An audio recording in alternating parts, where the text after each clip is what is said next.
This episode of Haunted Cosmos is brought to you by the Psalm Sing Project, Lorenz Contracting out of Dallas, Texas, and our supporters at patreon.com. Did you know that patrons get early access to ad-free main episodes, as well as an exclusive weekly show, The Dusty Tome? Support the show today and get these benefits and more.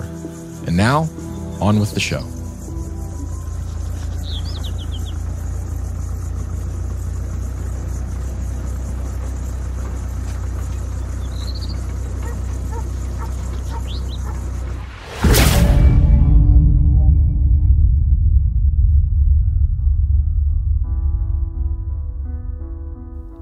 The summer was reaching its glorious zenith in late July of 1997. Normally quite dry by this time in the ranch lands of northeastern Utah, this summer had actually turned out to be quite lush, the pastures bursting with green under the hooves of lowing cattle. But however beautiful the scenery at Skinwalker Ranch, the scientist at the helm of the NIDS team, the National Institute for Discovery Science, was growing frustrated. Though they had personally experienced many strange and even terrifying phenomena, they had yet to capture anything that amounted to scientifically useful data. Personal experiences and anecdotes don't exactly count as footnotes in peer-reviewed literature, after all. And so, tired of the constant near misses, the repeated instances of experience without documentation beyond eyewitness accounts, the team decided to install some surveillance equipment in the form of 6 cameras deployed in one of the hottest areas of the ranch for strange activity. The cameras were cleverly arranged so that the cameras captured not only a 360-degree view of the area, but also each other. Each camera post was itself surveilled by another, ensuring that nobody could tamper with the instruments without being captured on film. Certain that nothing could now take place without at least some chance of scientific documentation, the team waited and waited. Unfortunately, nothing is exactly what they captured for a full year. It was a Monday morning, July 20th, 1998, when Tom Sherman noticed something strange. 3 of the cameras had gone offline. Recalling the recent storms that had gone through the area, the experienced rancher figured that the cameras, which after all hung more than 15 feet off the ground on tall poles, must have been struck by lightning. He stepped out of the command and control center into which all of the cameras fed and walked the 1/8 of a mile or so to the nearest cluster of cameras. What he found made the decision easy. He needed to get the NIDS scientists there as soon as possible. But upon their arrival and initial investigation, far more questions were raised than answered. While it was clear that someone or something had set upon their surveillance equipment with the intent to destroy it, they couldn't make heads or tails of how it had actually been accomplished. One of the researchers recounted, quote, "As I examined the cameras on the telephone pole, it was obvious that somebody was intent on inactivating the cameras. All 3 cameras had been mounted about 15 feet off the ground, each camera facing a different direction so that the full 360 degrees could be covered. From the 3 cameras, the video feed and the power feed came together and went underground at the base of the telephone pole. All the wiring had been neatly anchored to the pole by means of PVC tubing and also heavy-duty duct tape. Each set of wiring from individual cameras had been separately wrapped in duct tape. The PVC tubing now lay bent and twisted at the foot of the pole. All of the duct tape had been meticulously unwound from both the individual wiring and from around the telephone pole itself. Finally, the wiring itself had been dragged forcefully out of all 3 cameras.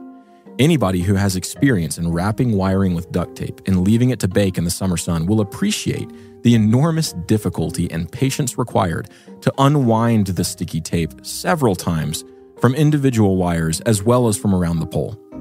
The marks of the duct tape on the damaged wiring, as well as on the telephone pole, were plainly visible.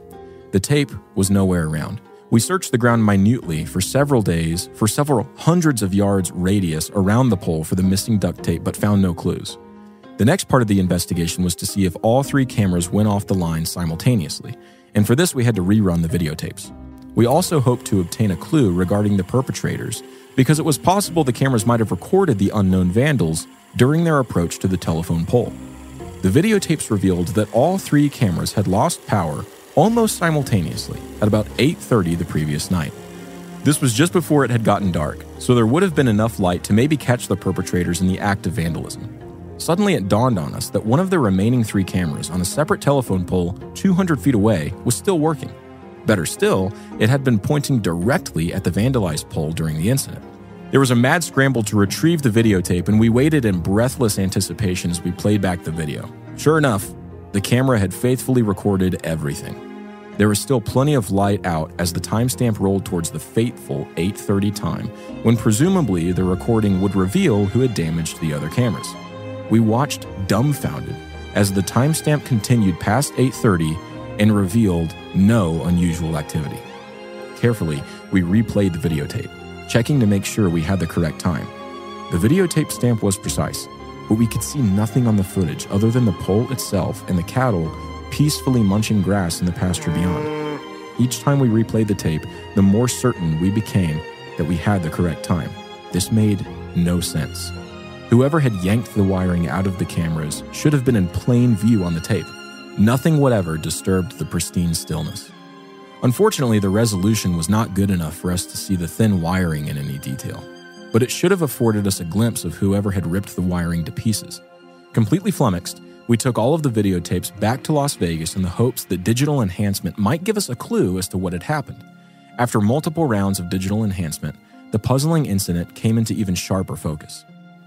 The resolution became good enough to see the tiny red lights on the bottom of each camera suddenly lose power at precisely 8:30 p.m., confirming that the cameras had actually lost power while being taped. Yet, the enhancement provided no clue whatsoever as to who or what had so forcefully damaged the equipment.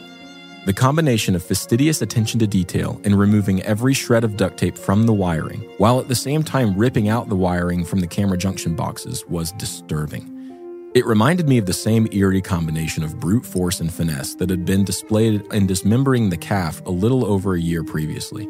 And interestingly, both of these incidents had happened less than 50 yards from each other in the same field, in daylight and in full view of witnesses in one case and cameras in the other. End quote. Had some unseen force completely dismantled the camera in the blink of an eye? Quicker even, in the space between camera frames? Instantly. Does something sinister stalk the fields and mesas of Skinwalker Ranch? The events that took place at Skinwalker Ranch are some of the most inexplicable and strange things I've ever seen. It's as if we're peering into another dimension and observing things that are beyond our understanding. Quote from a credentialed scientific investigator with the National Institute for Discovery Science.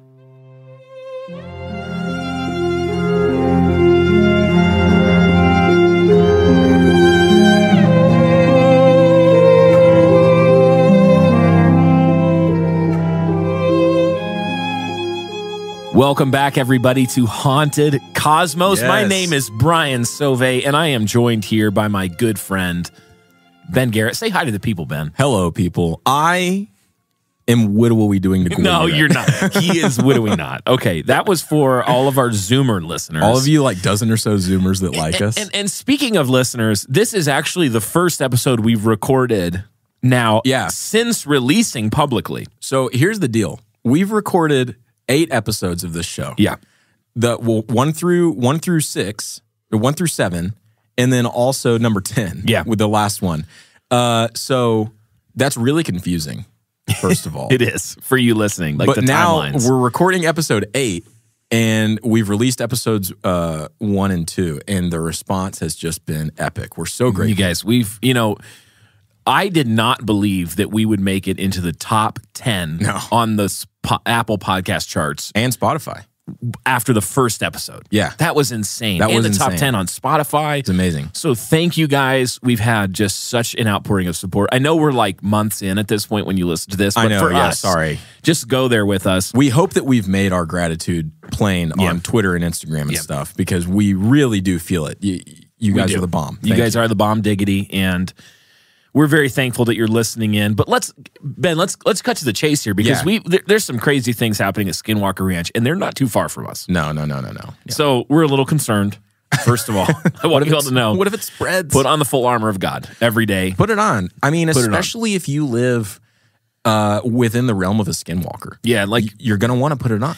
Don't mess around. Don't mess around. Okay, don't mess around. Hey, guess what? What? If you mess around, you might find out. You might find out. You might find out. Well, guys, in this episode, we are in part 2 of 3 of our look at one of the strangest nexuses of strange activity in North America, probably. Yeah. Skinwalker Ranch. In part 1, which if you haven't listened to, you really do need to go back and listen to part 1. Yeah, you should go back and listen. It'll make way more sense. We laid the groundwork there for this 500-plus acre ranch in about northeastern Utah. Kind of if you're looking at the map, there's the L at the top right of Utah. It's at the bottom of the L, just underneath. Skinwalker Ranch, a cattle ranch. It was owned for 60 years by the Myers family. But then our story picked up in part 1. In the early to mid-90s, Terry and Gwen Sherman bought the ranch, moved in, and we told you the stories of the bizarre experiences that they had on the ranch. Yeah, everything from poltergeist trickster activity to crazy light orbs and stuff. Yeah, and after 2 years of that, they had decided that they had had enough. They were going to sell the ranch. And you might think, well, there's the end of the story. But no, the story that was strange, it gets stranger.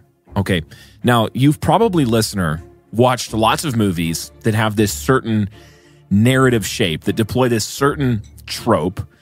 And the trope is this somewhat eccentric millionaire or billionaire who funds mysterious, strange, or dangerous scientific research into an area he's interested in. You can think of like John Hammond in the movie Jurassic Park.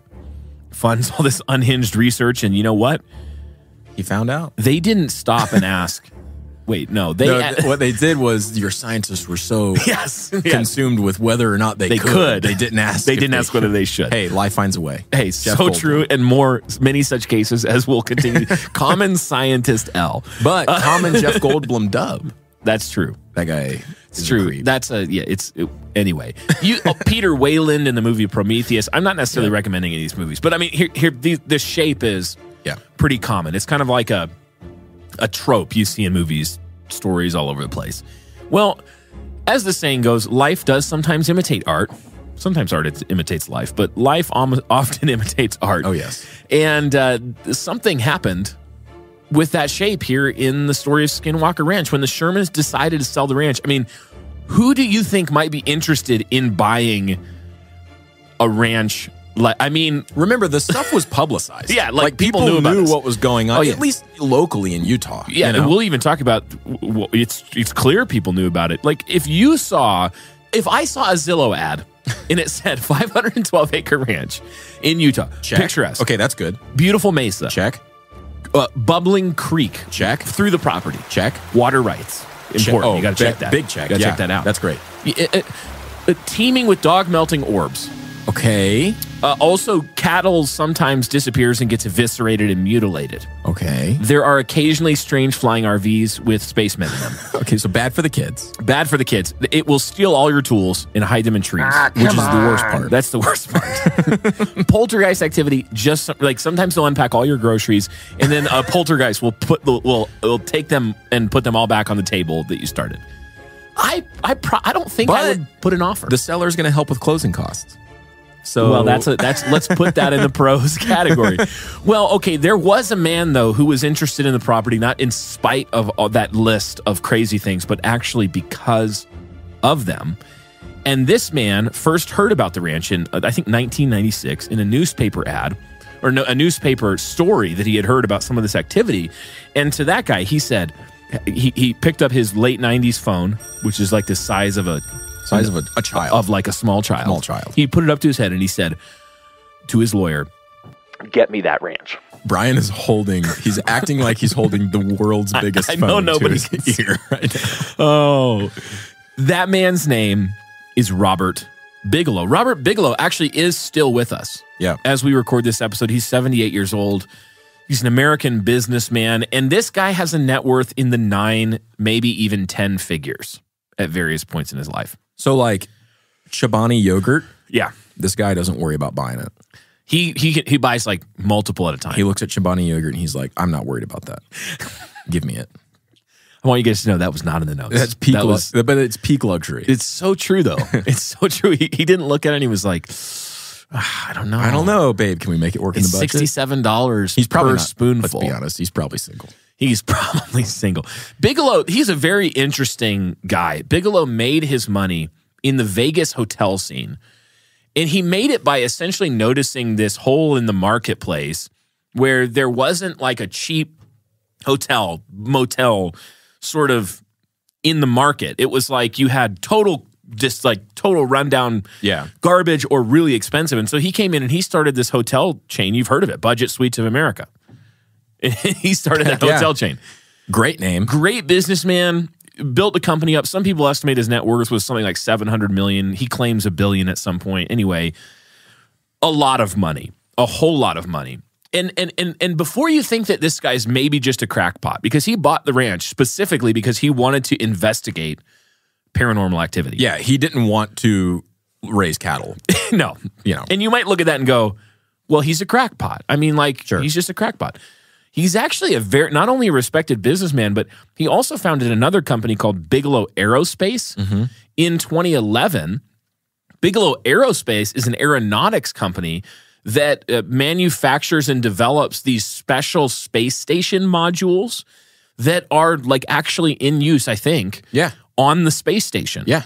Yeah, so he's a really legit aerospace company. He invested $250 million of his own money in the first 2 years in Bigelow Aerospace. Wow. So this is a guy who has a serious interest in business, in technology, particularly in technology in space exploration, but also in the paranormal and what he'd call parapsychological topics, like the thanatology, which is the study of life after death. Yes. Okay, so not a Christian. No. I want to make that clear to you. This is a non-Christian who's fascinated by life after death, paranormal. Are there other dimensions of existence? Are there aliens? Like, he has a lot of money. So he's like, look, I'm going to make Jurassic Park. Yeah.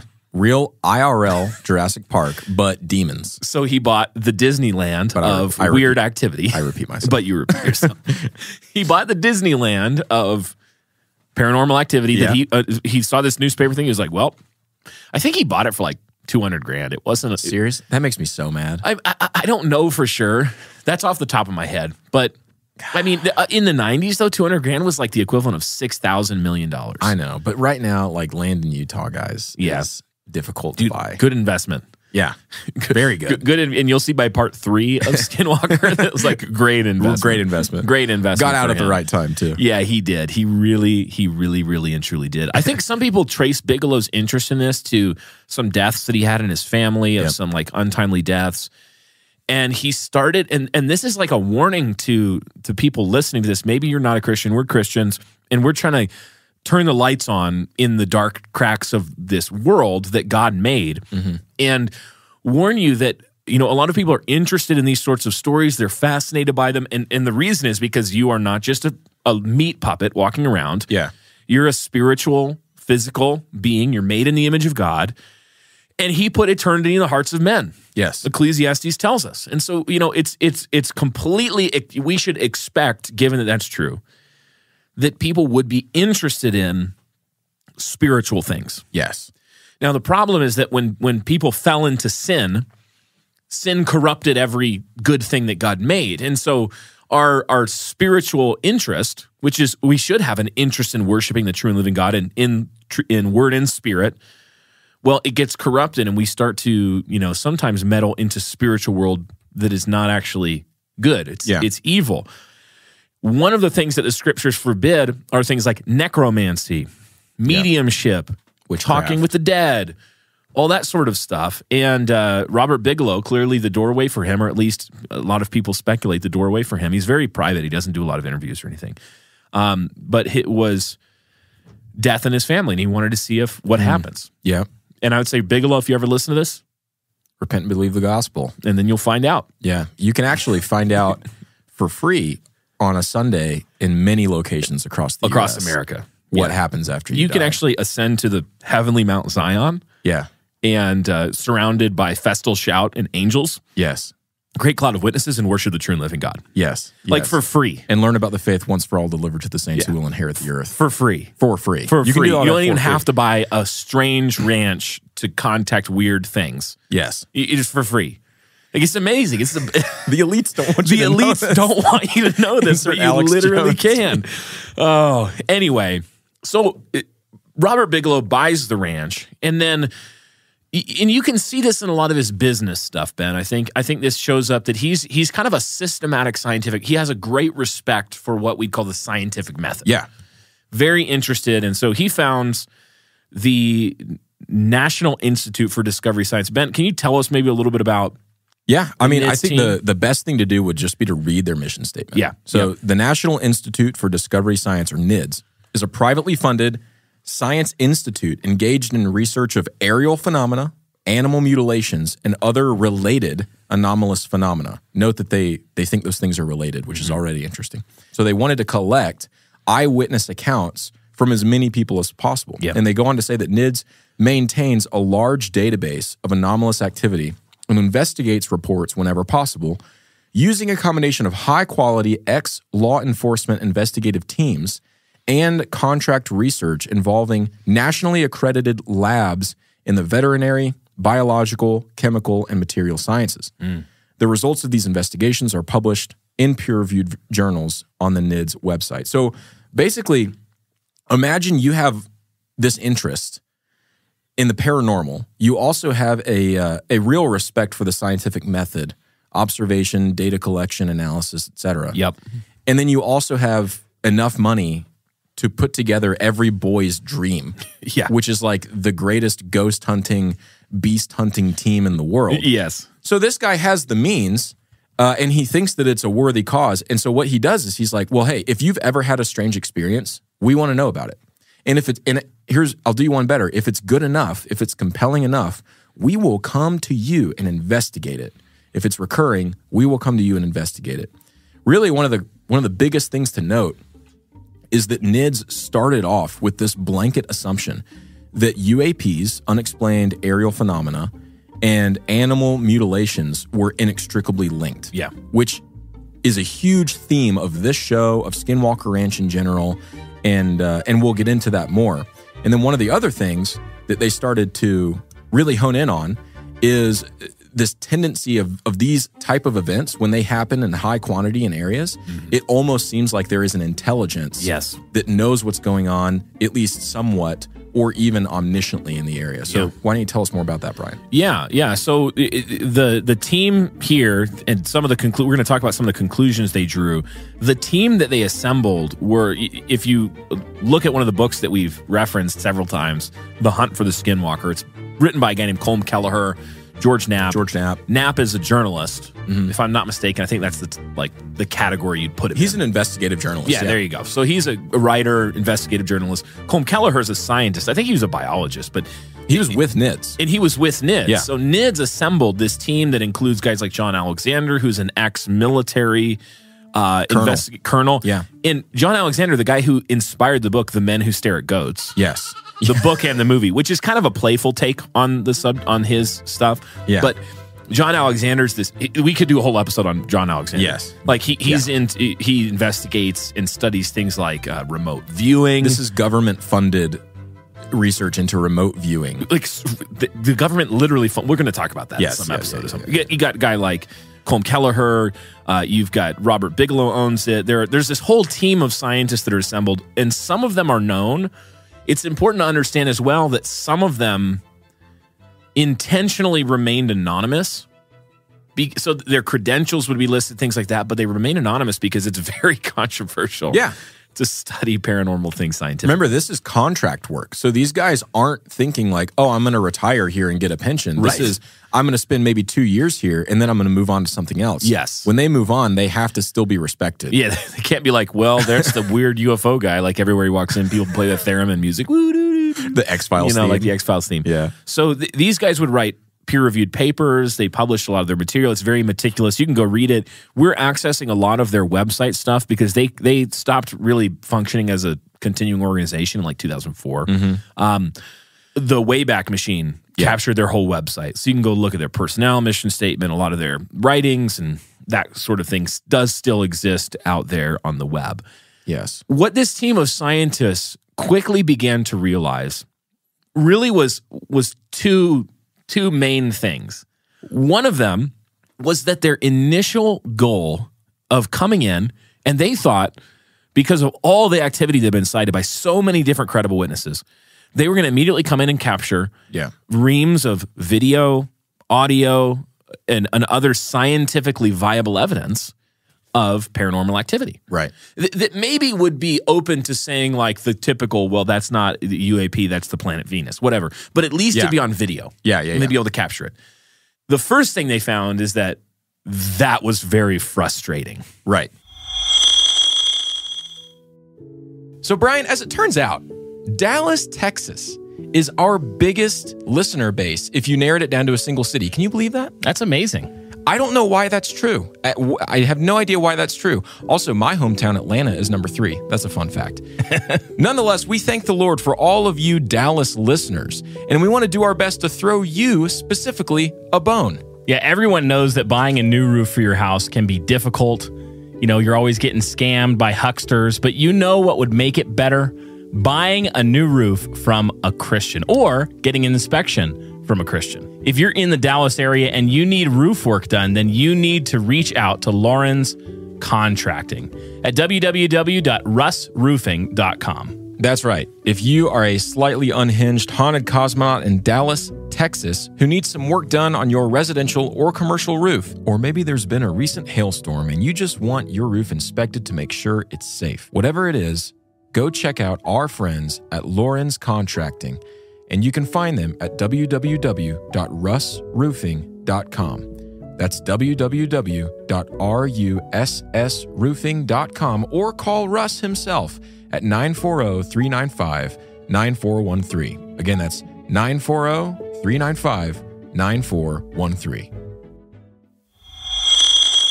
That was an incorrect assumption. They were so frustrated because of the second thing that they found. And the second thing that they found is that the ranch was Disneyland for paranormal activity. Yeah. But that it was messing with them. Right. And it wanted to make it, they thought, very difficult to capture the things that they were seeing in a scientifically viable way beyond just eyewitness reports. But in the most frustrating way. It's not that nothing was happening. It's that everything was happening at the wrong time. Yeah.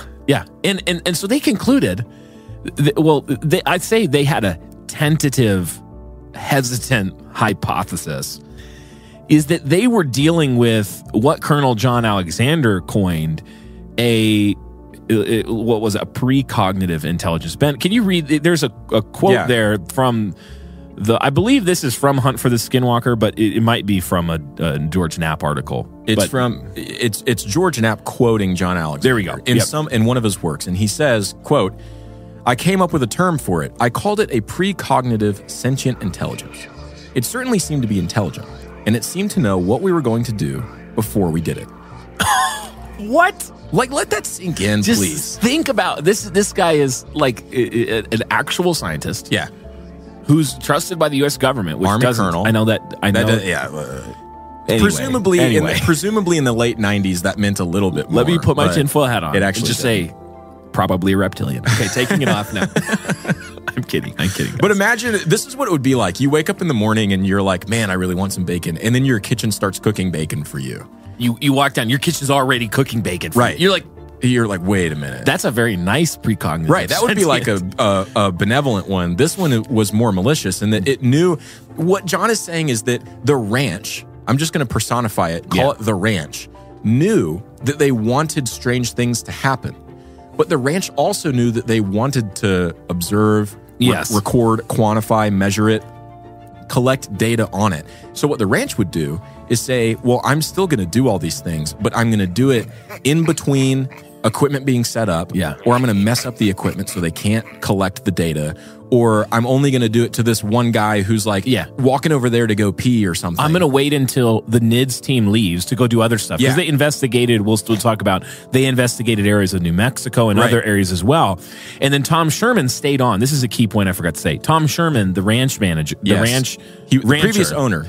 He stayed on to manage the cattle because they actually saw the cattle as an important sort of living biosensor. You can't just get rid of the cattle. They thought, well, a lot of the activity centered around cattle, so let's keep him on. They hired him, and he did stay on. So stuff would happen. We'll describe stories where Tom Sherman would be the only one there. And he's like, you gotta be kidding me. Are you kidding me? Like, I sold this ranch. We have the Jurassic Park team. Yeah. And they go to New Mexico to study, alien stuff there. And then 5 minutes later, we get another orb. An orb is driving my cattle off a cliff. We'll talk about that. Anyway, so this NIDS team, they say that that Bigelow was so serious that he constantly drilled them on this adhering to the scientific method. His science advisory board, they had a science advisory board that would oversee and say, are you doing the investigation seriously, correctly? And they would hold their feet. They did not want to be a crackpot organization. They wanted it to be, completely documented. And so that brings us this story that we told in the cold open, because that's really an example of the kind of phenomena that led them, Colonel Alexander and others who have investigated the ranch as well. Yeah. To this sort of they throw their hands up and they say, it seems like there's this precognitive, sentient entity that is literally messing with us. The thing that I can't get around with the cold open story, if you remember, they set up the cameras, 3 of them went off at the same time. Mm-hmm. Another camera filmed those cameras. Yeah. And at the time they went off, they saw the power light shut off, but they didn't see who or what had messed up all the wiring at the bottom of the pole. Here's my question, Brian, maybe you know this. Did they ever get footage that showed the wire was good and then it was bad now? Or was it too grainy to tell? They just still couldn't tell. It was too grainy. The best they could see is the light that showed when the camera shut off. Okay. So they know the moment that it happened, it lost power, the wiring was destroyed. Right. But nothing came up.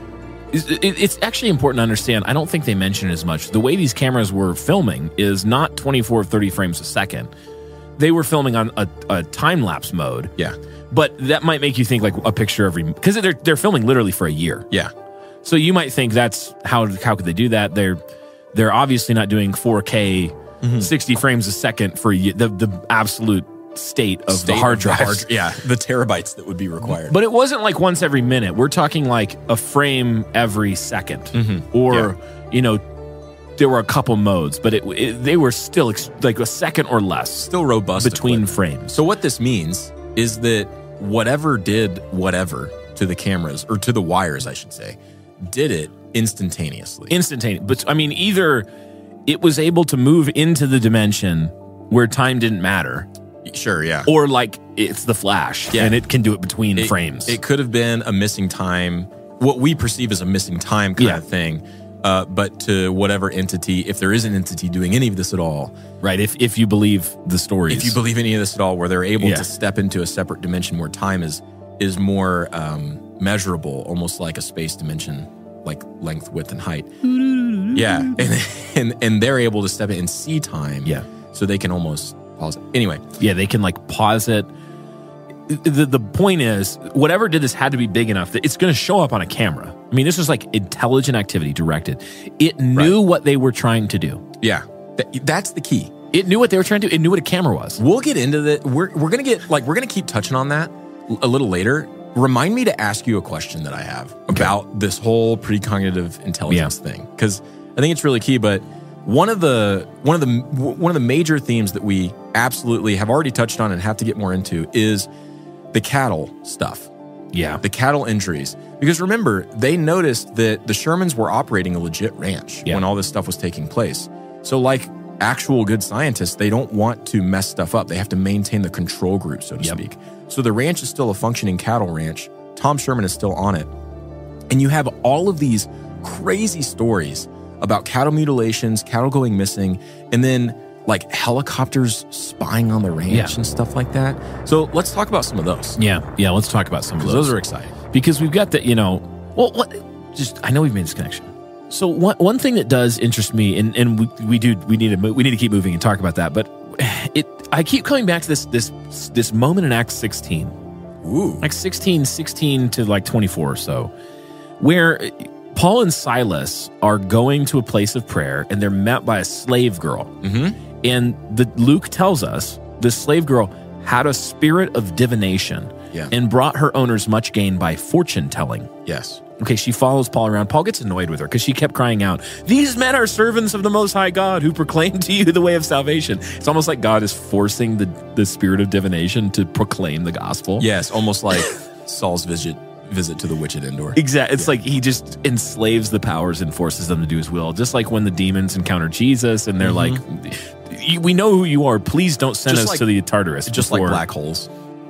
I mean, we're just going to move on. So Paul casts this demon out. He commands the spirit of divination in the name of Jesus Christ to come out of her, and it came out of her that very hour. And he says he was greatly annoyed, which is one of my favorite lines. The owners are all mad that their hope of gain was gone. They seize Paul and Silas. They drag them to the marketplace. They throw them in prison. Anyway, but that story, what is that? Yeah. It's some kind of spirit that is able to do some sort of fortune telling.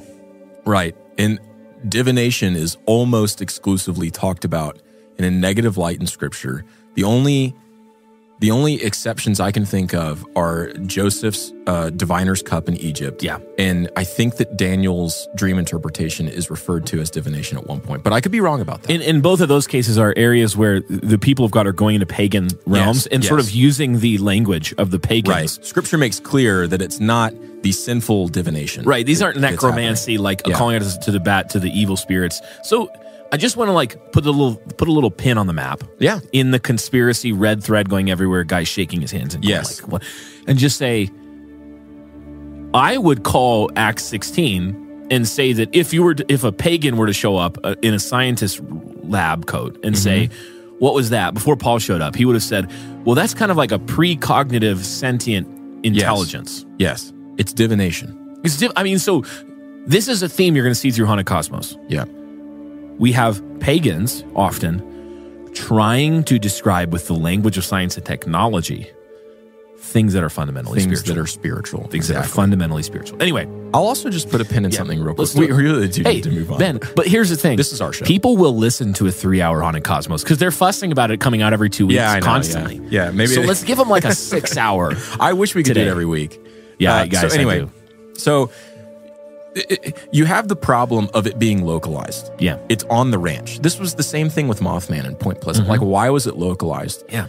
And you get into this idea that like, well, is it sort of a talisman? Did the Navajo create a talisman here? But then you're like, well, talisman, that doesn't seem like we have scriptural precedence for that. I'm not saying we do, but I'm saying don't be so quick to say that. Yeah. Samson's hair. Yeah, we have examples. Like Samson's hair. I'm not saying that God wasn't powerful enough to make him strong without the hair. What I'm saying is that in God's providence, to teach Samson lessons, to discipline his children, yeah. God placed Samson's strength in his hair. Yeah, God did that. He created a talisman, is what happened, such that when Delilah cut off his hair, his strength waned. And so the idea that some spiritual power, whether it's evil or good, could attach itself to a physical thing is not unprecedented.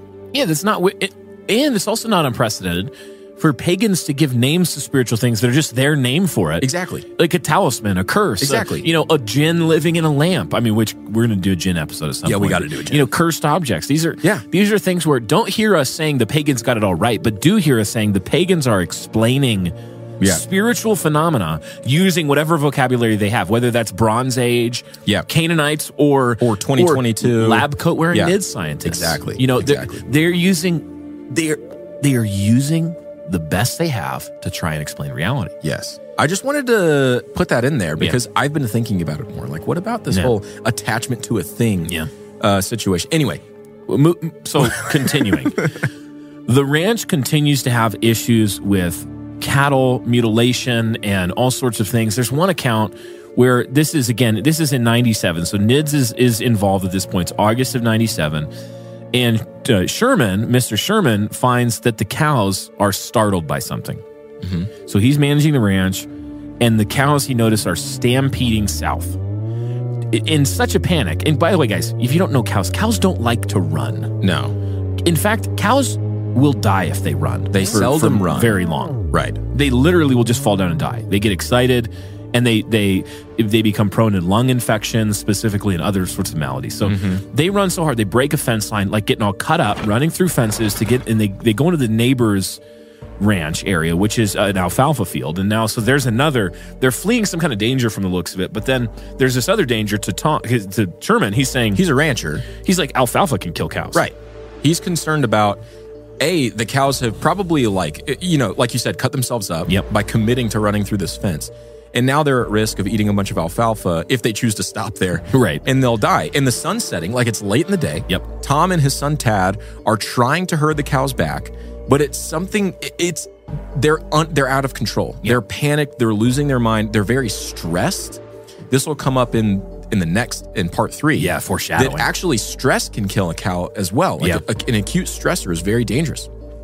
So Tom finds that there's like an area that they won't go between them and the ranch. The cows have fled, and now there's like a boundary or a force field, and they will not come back.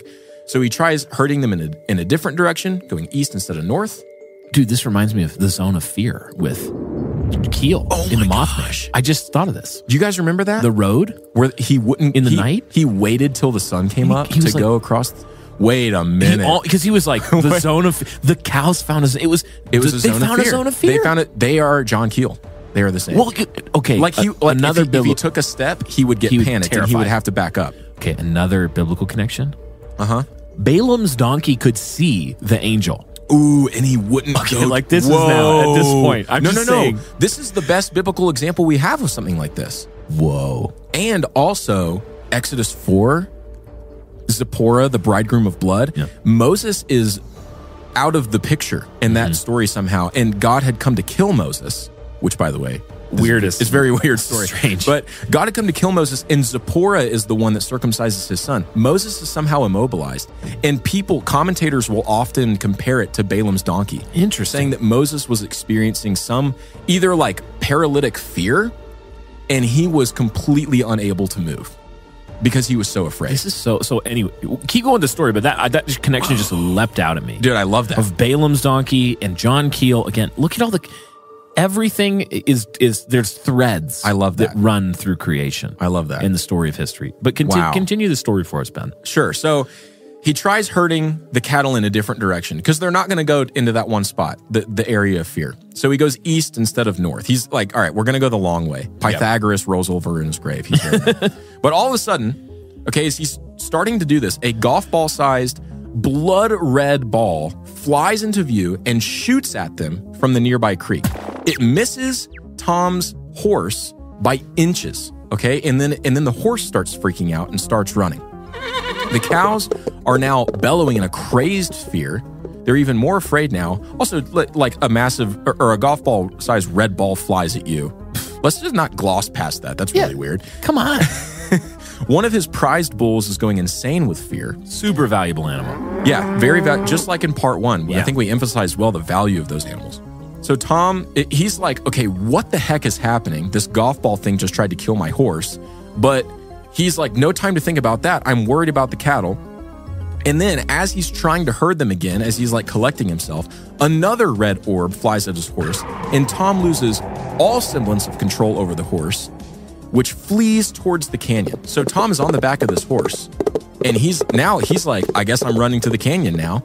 So 10 yards before the horse is going to jump off the canyon's edge, like off of a cliff, Tom flings himself off. He jumps off the horse, barely misses going over the edge.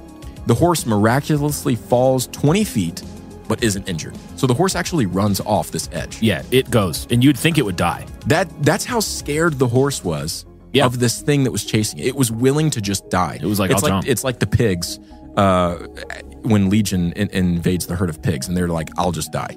The connections. Right. So Tom sees 2 red orbs floating around the now stampeding cattle. He's trying to herd them towards the creek. The cows stampede off of a 15-foot embankment into the creek.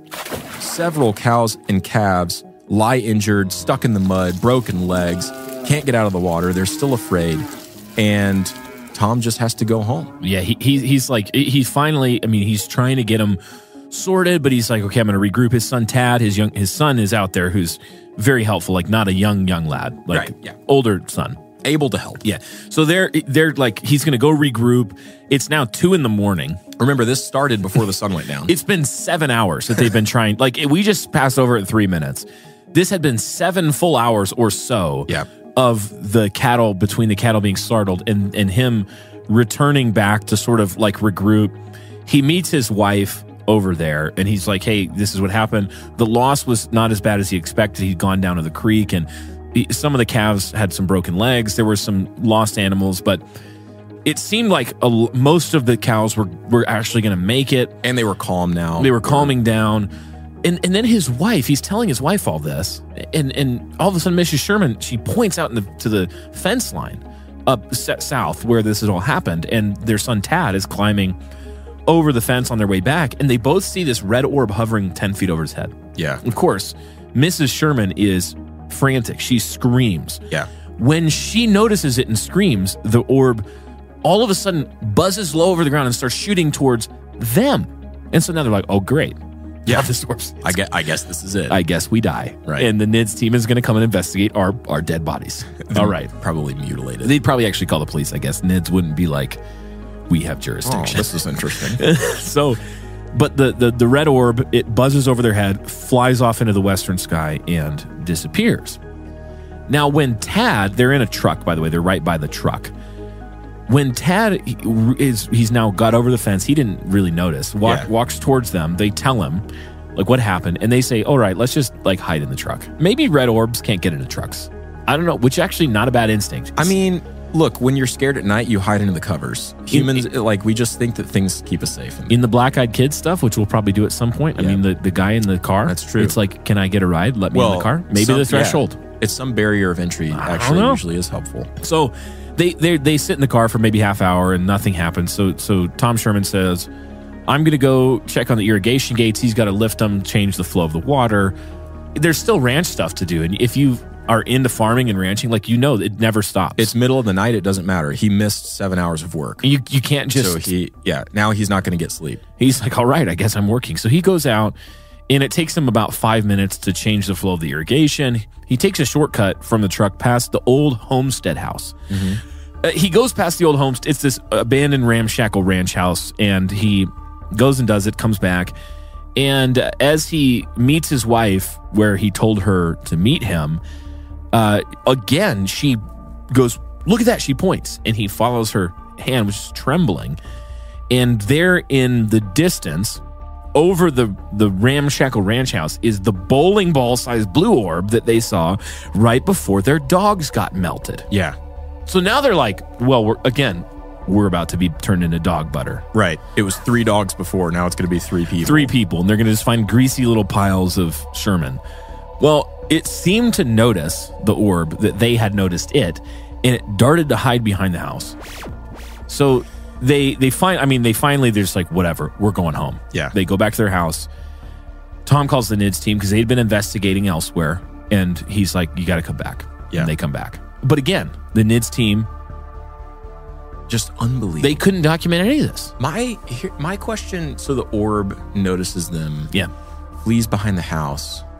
Why would the orb flee behind the house? My big question with all of this is why does the precognitive sentient intelligence do this? I know. What is the end game here? Is the goal to just try and terrify people and make them feel helpless? Like, no one's going to believe me. I can't measure this thing. Like, it's happening. Is the goal to drive people insane, or is the goal to deceive the most number of people as possible? Yeah. Because if the goal is to deceive the max number of people, then why wouldn't it let itself be measured and quantified and recorded and all this stuff? Especially by people that think that all this is neutral. Right. But if the goal is to plant the seed of fear and despair in just a few people, well, then of course you wouldn't want it to be measured, right? And I also think that there's an element, and we're going to do conclusions at the end of part 3. Yeah, we're just like asking questions at this point still. I just think there's something there with imitation of technology. I have a connection. There's a Doctor Who, actually, episode where these alien orbs show up, and they're like these little machines. And I just think, like, they keep showing up because the ball of light was like this plasma, lava lampy, sort of buzzing electrical sort of thing. And so you could look at that, and a lot of people do look at this and they say extraterrestrial technology. And I'm just saying, we're going to get more into that. Yeah. Now, there's a report. We're going to share this report. It's fairly dry reading. I have it in the notes here with the link from the Wayback Archive again. This is a report that NIDS did on some unusual animal injuries in Cache County, Utah. So this wasn't just on the ranch. There were other ranchers who were involved that reported strange injuries. You can go look at pictures of the injuries the cattle had where they'd have like a big puncture hole on their jugular area. It was bleeding. There was some where they were convinced that the udders of the milk cows were being literally drained. Yeah, like what the heck? Okay, not through the teats, but through like holes. Thanks for calling them teats. Yeah, I mean, that's what they are. Let's just be accurate. Through the holes that they're cutting into the cow. Yeah, like boring in. Okay, then the weirdest one though, and again, like there could be natural explanation for this. I don't know, but when you combine it with the strange, exsanguinating, sharp instrument, instantaneous cattle mutilation stuff that happens on the Skinwalker Ranch. There was one where the cow, and it's a classic moo cow with the black and the white. Yeah, the black and white splotches. I mean, it's the black and white. Everyone's favorite cow. And on the back of this animal, there's this like scabbing, horrible like injury lesion. Yeah. And it's only on the white portion of the fur, which you're like, why? Yeah, why? It's like perfectly follows the white and leaves the black area alone. It stays like consistently an inch away from the black fur. And you go, maybe there's like some kind of parasite that it sees it as a barrier. I don't know, maybe natural explanation. We'll link to that report. Just know there's a ton more.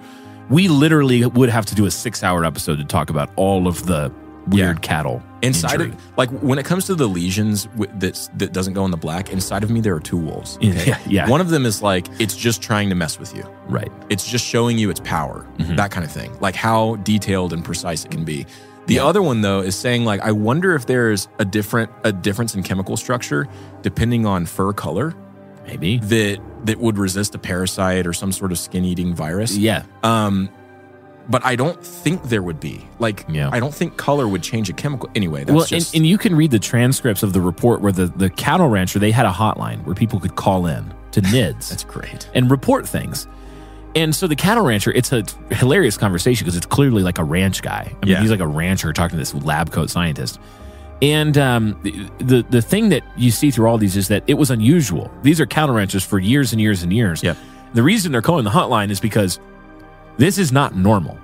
Like this is, they know when you've dealt with one animal breed, ranching it for profit, where you are very concerned with its health, you get to know pretty much every common malady.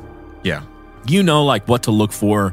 And so they called in because they're going, this is weird. Yeah. They know animal predation and the signs of animal predation. They know common parasites and sicknesses. Now, Ben, I added another section to our notes literally while you were doing the cold open. Okay. And it's because I remembered it and I went, we have to talk about this. What is it? I'm going to read to you. Because the connection here, I'll explain the connection first. I'm going to read it to you. It's an excerpt from the George Knapp article, part 2 of the George Knapp article. It connects to the difficulty they had in documenting the bizarre activity. So he said, quote, NIDS attempts to measure this range of bizarre activity were unsuccessful. And he's talking about cattle mutilation specifically and weird animal stuff. He continues. If success is defined by data published in a scientific journal or even data that could be presented to a panel of mainstream scientists, the weird animals observed in late 1994 and in March 1997 felt, so this is both pre-NIDS and when NIDS was there. Yep. Said felt and smelled like real physical animals. He's talking about the wolf specifically. Okay. And then this other account. But their response to bullets fired from high-powered rifles was unquestionably different from that of any creatures known to science. I personally witnessed the shooting of a large cat-like animal from a tree. It was 40 to 50 yards away, and I am certain the bullet hit its target. I was just a few yards away when an unknown dog-like animal weighing an estimated 400 pounds was pierced by bullets fired by an experienced marksman. Yet no body and no blood were found after both of these incidents. The only physical evidence was a single claw mark left in the snow. The saga of the bulletproof wolf is likewise difficult to interpret. In short, after several years of he says Gorman family, but that was their cover name, the Sherman family trauma, and of Focus NIDS investigation, we managed to obtain very little physical evidence of anomalous phenomena, or at least no physical evidence that could be considered as conclusive proof of anything. This was in spite of hundreds of days of human monitoring and several years of camera surveillance. Actually, I said that wrong. That was Colm Kelleher in the book, not Knapp. Not Knapp. So that was Colm Kelleher, scientist. He was the guy doing the work. He's like, look, we saw a 400-pound dog-like creature, and we shot it with a high-powered rifle from 50 yards, which for a high-powered rifle, 50 That's not yards far. is That's point-blank range. From me to you. It's easy. Yeah. He's like, we didn't miss. Right. Nothing. It just leaves. Again. So you have, these are credible, by all counts, credible witnesses. They're seeking to do, say what you will about the whole like materialistic science stuff. It's dumb, okay? But one thing these guys aren't generally are like hyperbolizers. Right. At least they're using the tools they have, and they know. Right. And if anything, they tend to understate things. Now, especially when they're committed to being skeptics. Let me connect another one. This is the Knapp article. Now, I had him backwards. This is the Knapp article. He says this one is his craziest. He says, of all the strange incidents at the ranch, this one may take the prize. Ooh. It occurred on the night of March 12th, 97. Barking dogs alerted the team of something lurking in a tree near the ranch house. Tom Gorman grabbed a hunting rifle, again, Tom Sherman, and took off in his truck toward the tree. 2 NIDS staffers followed in another vehicle. Up in the tree branches, they could make out a huge set of yellowish reptilian eyes. Oh my gosh. The head of this animal had to be 3 feet wide, they guessed, because of the eye spacing. Right. At the bottom of the tree was something else. Gorman described it as as huge and hairy with massively muscled front legs and a dog-like head. Now, I'm going to keep reading, but I'm unsure if this is the same situation, because this is from 2 different sources, and I'm unsure if Knapp is describing the Kelleher thing I just read, or if it's a different scenario. So it could be the same. But he says, Gorman, who is a crack shot, fired at both figures from a distance of 40 yards. The creature on the ground seemed to vanish. The thing in the tree apparently fell to the ground because Gorman heard it as it landed heavily in patches of snow below. All 3 men ran through the pasture and scrub brush, chasing what they thought was a wounded animal, but they never found the animal and saw no blood either. A professional tracker was brought in the next day to scour the area. Nothing. But there was a physical clue left behind. This is the same account. At the bottom of the tree, they found and photographed a weird footprint, or rather a claw print. The print left in the snow was from something large. It had 3 digits with what they guessed were sharp claws on the end. Later analysis and comparison of the print led them to find a chilling similarity. The print from the ranch closely resembled that. It closely resembled that of a velociraptor. Oh my gosh. An extinct dinosaur. For the record, no one at NIDS is saying he shot a velociraptor. They just don't know what it was, end quote. What? Okay, that was the same. I should have framed that better. Those were the same accounts, but... Hey, I'll tell you what, though. Skinwalker confirmed. Like... Skinwalker confirmed. Let's just say I have no commentary on that. That's insane. Other than, it's like the immortal wolf. I say, number 1, why? Yeah, right. But number 2, the only options that I can figure out about the veracity of the story is that either it happened, right, or these men were high on, I guess there's 3, or these men were all high on mushrooms, or they're making it all up. And they all had the same trip. They would have all had to have the same trip. Or they're making it up. And I'm or they're just completely making, which doesn't seem on brand. It reminds me of the story from one of the security guys for the NIDS team. He visited the ranch after his tenure, and he was kind of walking around showing the current owners, and we'll talk more about them in part 3, but he was showing the current owners like where some weird stuff had happened that he had seen. He was just a security guy. Yeah. Like he wasn't a scientist, okay? Yeah. All he was trying to do was make sure no one invaded the property to vandalize or hoax, and then also that animals would stay away who could potentially hurt the cattle. Yeah. That was his whole thing. And he would always have at his side a big German Shepherd, like canine dog German Shepherd. These dogs are big, right? And they're pretty aggressive. And he was talking about how he and his friend one day were doing their patrols, and he looks out into the distance on the path, so it's not like in the brush or anything. and he sees a massive dog cross the road. Massive dog. And he's like, what the heck is that thing? He's thinking, obviously, it's a wolf, right? Even though they're still so rare in Utah to have wolves. Okay, and so he's like, all right, we got to investigate. He draws his weapon, going up with his dog to check out the space. Goes out there. The wolf comes back out onto the road. I'm on the edge of my seat right now. Right. Bro, literally. The wolf comes back out onto the road and just starts walking in the same direction as him. So he's in front of him, walking ahead of him. Like it's leading him? Yeah, like it's leading him. Okay.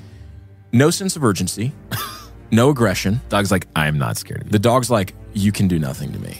And just continues walking about 20 or so paces in front of this guy until finally they make it to the fence line and this thing just walks off the property.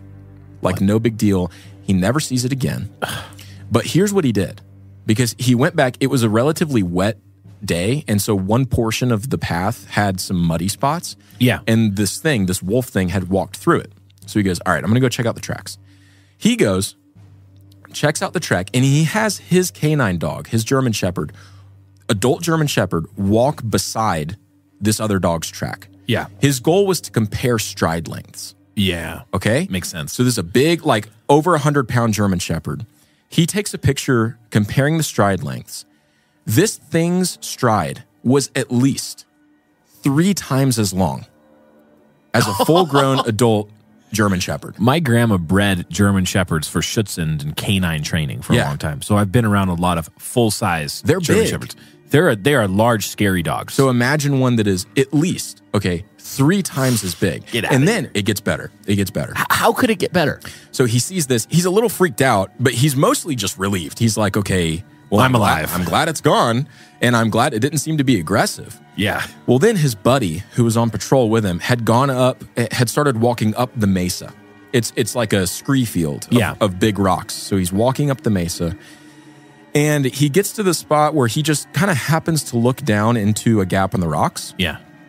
It's sunny enough to where he can look in and see a couple of strange items. And so he calls his friend up, the same guy that had just seen this wolf, and he's like, hey, you should come check this out. So he makes his way up the mesa. He joins this guy. And was it us recording Haunted Cosmos in a cave? Dude, it may as well have been. Okay. I'm sorry. That was first thing that came to mind. It was us talking about the Mothman in the cave on Skinwalker Ranch. Unbelievable. Meta.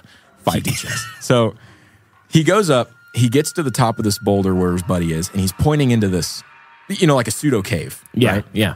He looks in, and he sees 2 massive dog traps. What? And when I say dog traps, like those claw traps, the claw traps that you would like a bear trap. They were the size of the bear trap, like from Fox and Hound. Yes, but it was even bigger than that. Like bigger than a bear trap. That's the connection. Yeah. The animated cartoon kind of takes the winds out of my sails. From when you're second grade. Right. Spooky. Okay, keep going. So he sees this demon dog, this demon wolf thing. And then in the same day, his friend calls him up and he's like, those are the 2 biggest traps I've ever seen. And there was like dog fur around them. Unbelievable.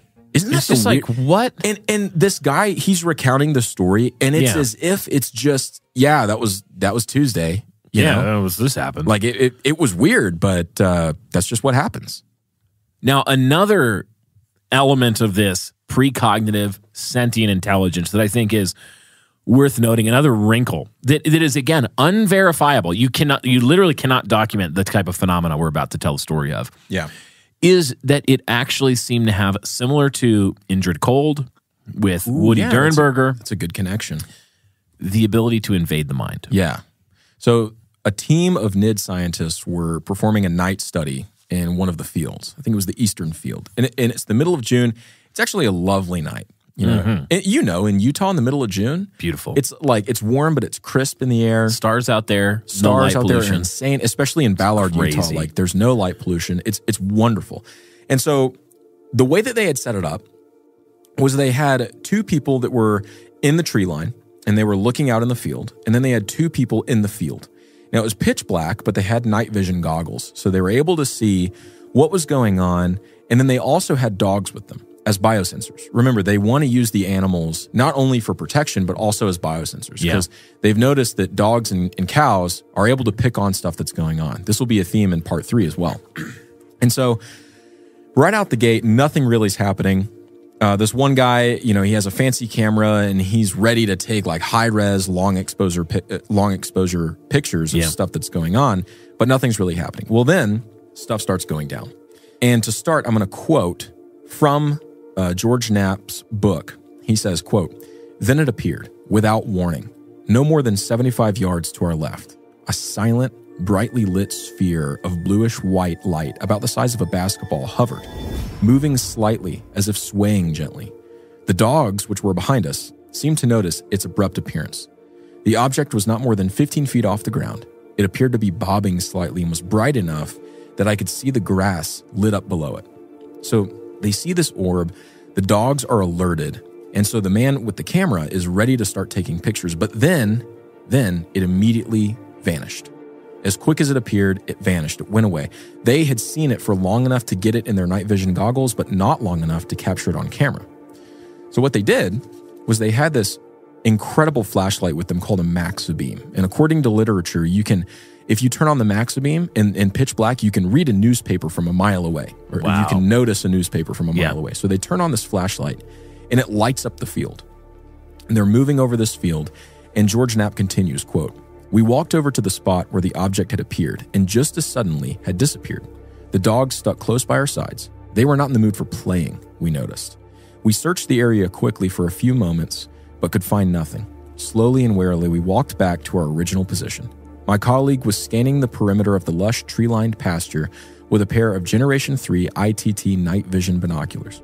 These binos amplify ambient light, both in the visible and to a large extent in the infrared. I was readying the manual camera with a black and white infrared film when he exclaimed a blasphemy. He was looking through the night vision binoculars, directly at the tree line no more than 200 feet in front of us. All of a sudden, he said, 'There's a huge black thing in the trees just in front of us, and it's moving north.' The man with the camera, the man recounting the story, gets his attention peaked, and he's ready. He's ready with the camera, and he's starting the long exposure shot over where his colleague is indicating. And his colleague continues, 'It's big, and I'm not sure if it's in the trees or behind the trees. It's blocking out the stars.' So you can imagine this man's shock, but he's ready and he's excited because he has the camera already taking an exposure. And so he thinks, if this thing's big and I'm using infrared film, we're going to see this. Yeah, like long exposure. Yeah. If it's blocking out the stars behind it in the sky, then we're going to get to see this. Unfortunately, his colleague started to add some comments. He said, 'It's still moving.' And he was muttering the whole time. Then all of a sudden, his colleague exclaimed, 'It's got me. It's saying, we're watching you.' Then there was silence. I kept taking increasingly longer exposures to try and catch whatever it was he was talking about. I couldn't see what was causing him such intense anxiety. Remember, it's pitch black. My colleague's frantic actions and tone of voice increased my adrenaline. I knew that if something was out there in the dead of night, it wanted to harm us, and we were sitting ducks. Then he said, 'It's getting smaller.' And then it's gone.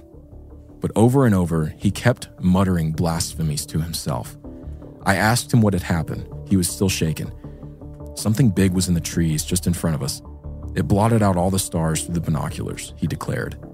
It took control of my mind. It told me it was watching us. He sounded confused and bewildered. I had worked closely with this guy on numerous occasions, and I knew he wasn't prone to sudden flights of imagination.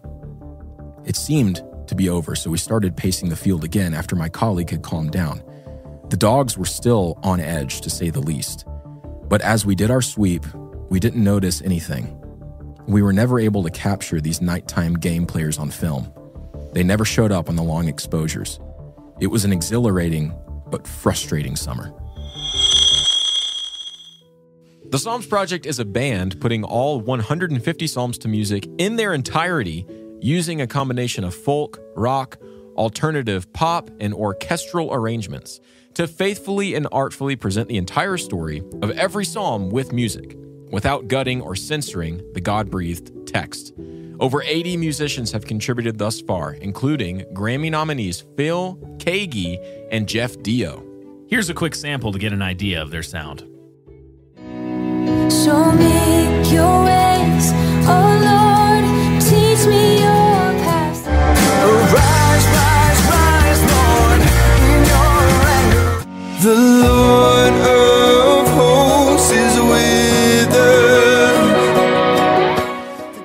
Go to thepsalmsproject.com/hauntedcosmos to get either a free CD, 2 complete album downloads for just $2, or to stream on your preferred platform. Again, that's thepsalmsproject.com/hauntedcosmos. Check it out today. Crazy. Absolutely crazy. That is so creepy. That is the element of mind invasion. Right. Where it's speaking to him and it's telling him not like Indrid Cold. Oh, I come in peace. Don't worry. I'm here to help you. Tell me about look, where I live, we call a gathering. You Right. know, it's like, We're watching you. It says, I've got you. I've got you. I mean, demon confirmed. That's insane. And I do want to point out, so I said in there that he was using blasphemies. And people do this all the time. Yeah. Christians We edited don't, but people do this all the time where something happens and they're like, oh, OMG, you know? Yeah. And the thing is, we can expect that it was that use of the name of God. Yeah, he was saying Jesus He was saying Christ. Jesus Christ. Over and over. Over and over and over again. But ultimately, we don't know. Yeah. We don't know what the tone of his voice was. We don't know what his motivation was. But either way, it is interesting that whenever stuff like this happens, people go to the name of Christ. Yeah. Like, he didn't just hit his elbow walking out the door to go to work and he angrily said it, you know? It was fear that was motivating him to commit these blasphemies, or maybe they weren't blasphemies and we're... I actually don't know. Maybe he was, because some people are even, and you hear this in sleep paralysis, you hear this in all sorts of encounters with terrifying paranormal activity. People will often, even if they did not, like maybe they grew up Catholic or religious or something, but they're not actively, they're not Christians. Right.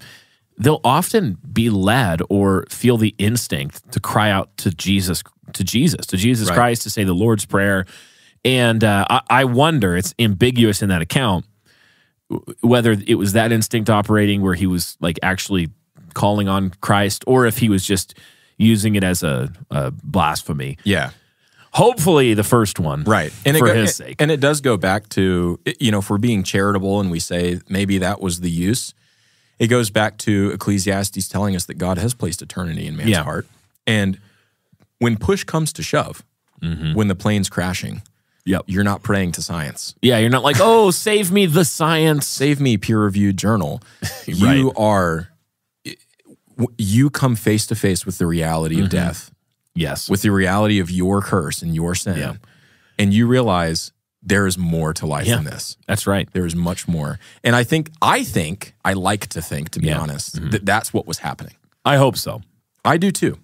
But ultimately, we don't know for sure. At any rate, that's an insane story, and it's really creepy. It's crazy. And connected to this is another element that you see with not just the paranormal activity at the ranch, but also with a lot of UAP. I always want to say United Aerial Phenomena. Unidentified aerial phenomena.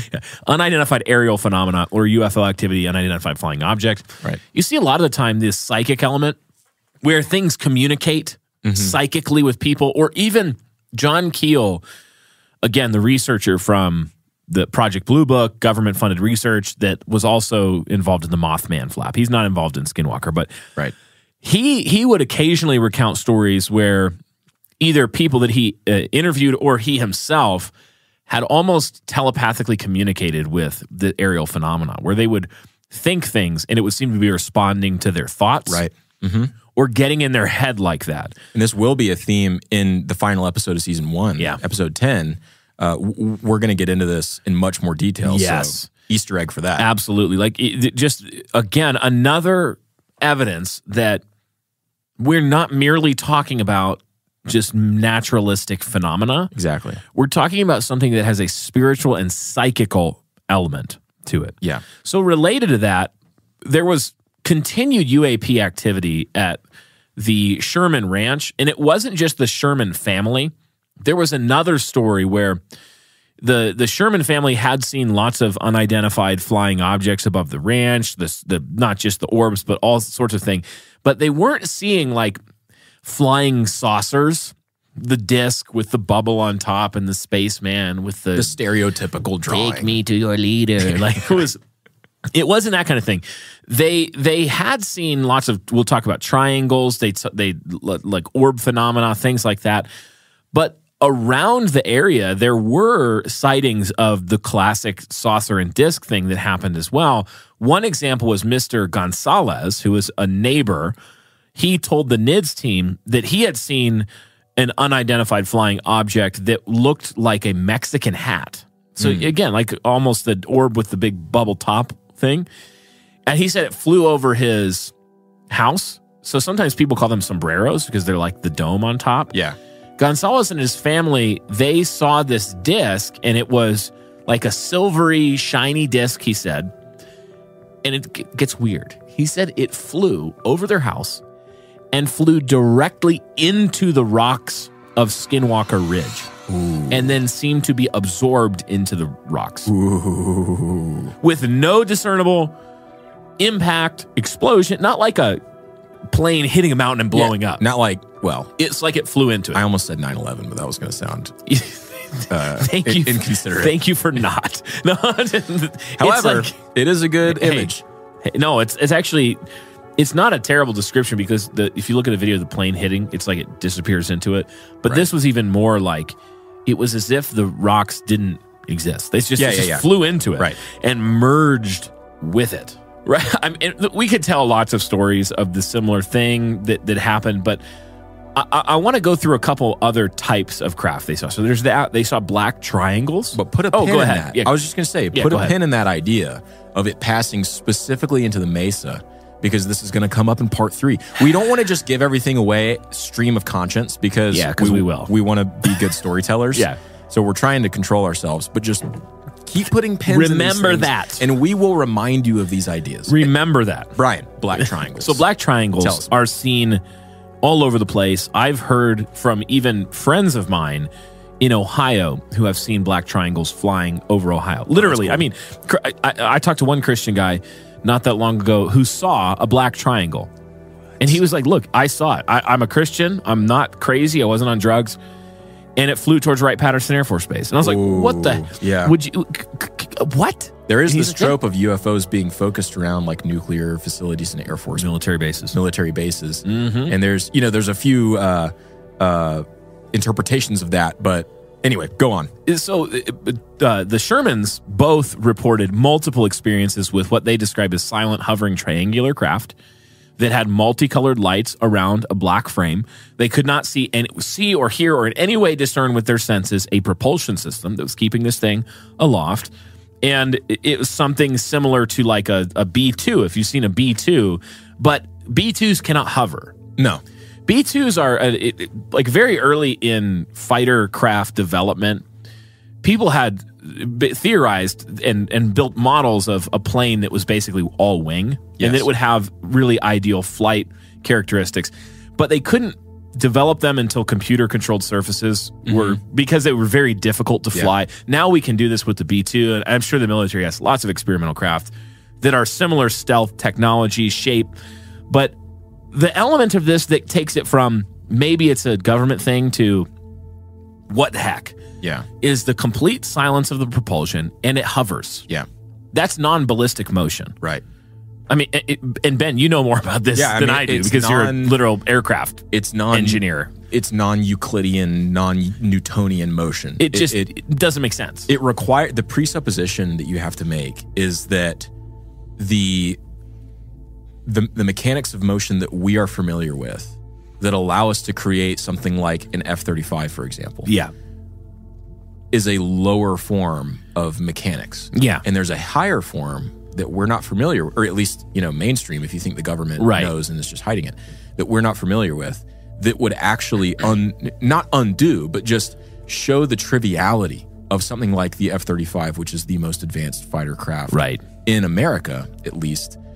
5th generation fighter, Right. So some of the theories that people have put out there, and this is actually pretty compelling and not science fiction, at least conceptually, is that something that's able to do that, like tic-tac video, change direction immediately, like abrupt changes in direction, abrupt stopping. Where the G-forces would kill a human. Right. And then immediate acceleration, where you go from literally 0 to 10,000 in an instant. Yeah. And then also hovering. To accomplish all these things without destroying the craft because of the stresses that it would experience. The G-forces. Right. And then B, destroying the people inside because of the G-forces.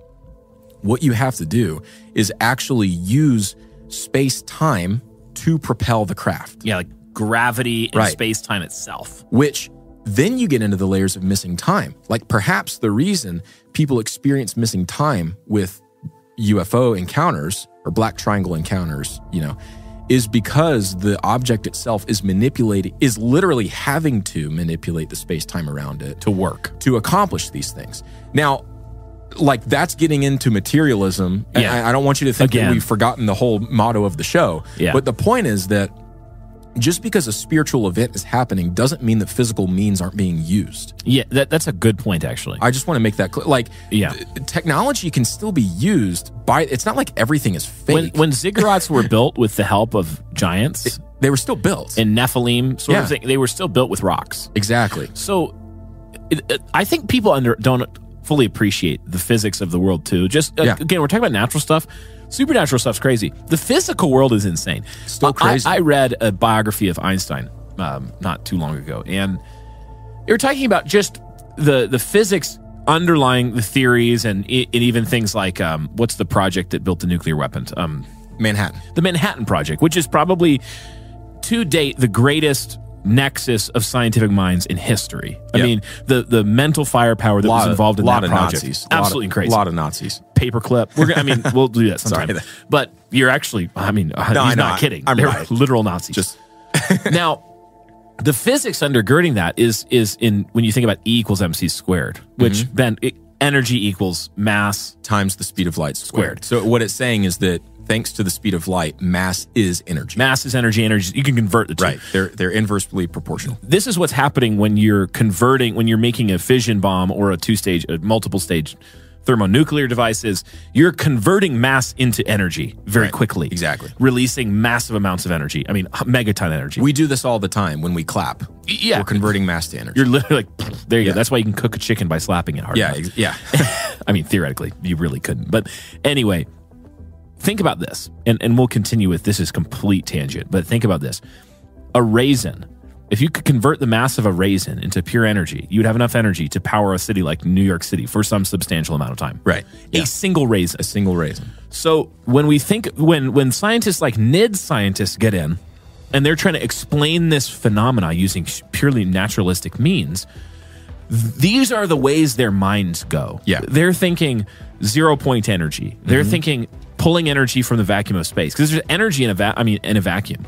A vacuum isn't nothing. Right. Really. The vacuum is a medium of space-time. Yeah, they're thinking like there's a massive amount of energy just in space itself. If you could develop propulsion systems that can tap into the energy of the vacuum, this is like, it would make fusion energy, which we've been trying to do for 100 years, look like a toddler playing with Kinects or Legos. Right.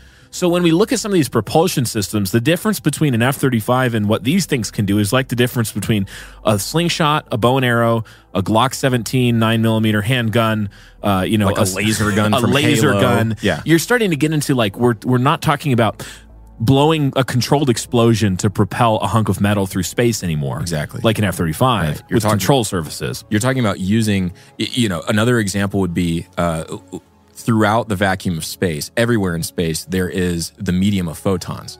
That like photons don't travel. Photons are like an audience members in a sports game that are doing the wave. They're sitting crazy, man. They're sitting in their seat, and then when the wave gets there, they lift up their hands, and you see the wave. Yeah. But no one's moving. You're talking about like wave particle duality. Yeah, here? wave particle duality. So a photon, photons are literally everywhere. And they don't move. It's just when the light tells them to react, they react. You're blowing my mind and right you now. see light. It's like the slit experiment type thing? No, those were electrons. Okay. Which are different than photons. Okay, I'm now past. In a way, they're the same. We've stepped off the edge of my knowledge. The point that I'm trying to make, here's the point I'm trying to make. Yeah. Is that, like, let's say you can't use gravity. Like, people think there's a graviton, like a particle of gravity. No one knows. That's speculative. It's a theory. Mm-hmm. Like, even if you can't use space-time to propel something, another option would be. The point I'm trying to make is that you're there propagating are multiple the things options through space like a wave. Right. By using photons. So you're harnessing the activity of a photon to propel something more than just light, which is a light. So there's a light wave, and then the photon acts as the particle that propagates the light wave. So you have wave particles. And people are like, well, why couldn't you do that for something bigger, like a ship? And we don't know. And the answer is, why not? Maybe.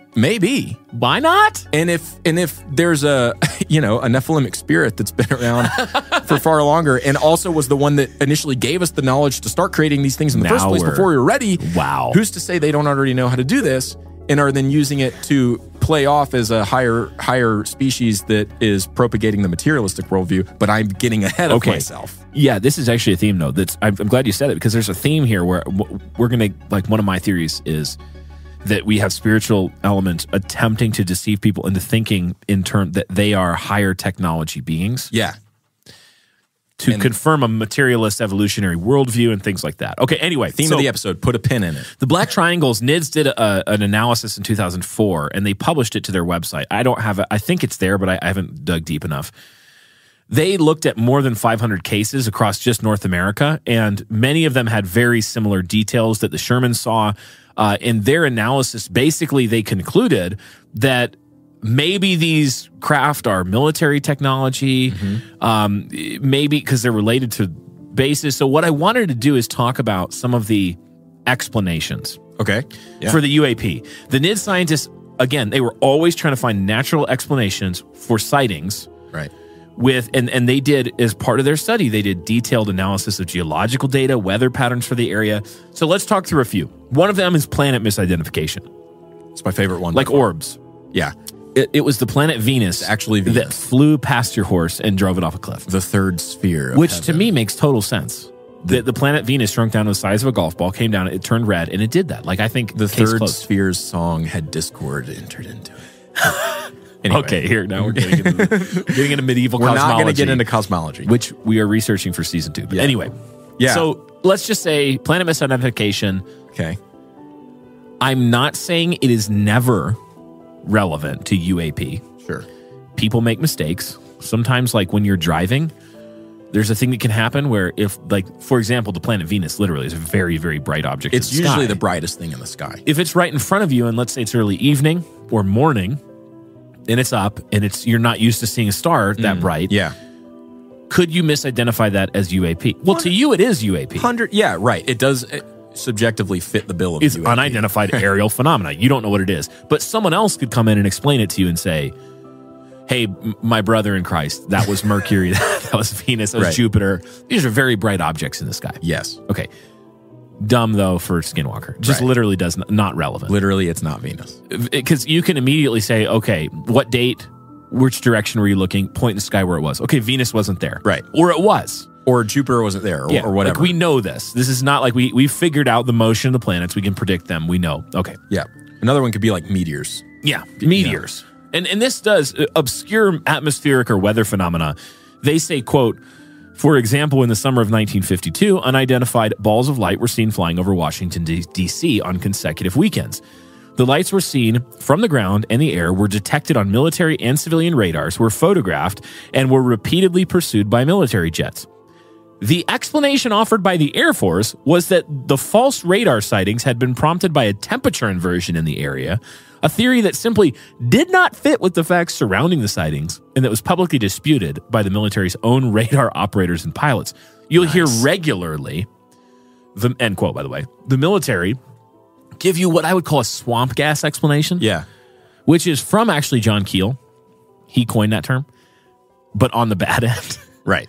John Keel, early on in I can't remember where it was. The lights in the swamp in that one area. Uh-huh. People were seeing these lights, and he was like, oh, it's swamp gas. Yeah. Lighting on fire. That's what they're seeing. Yeah.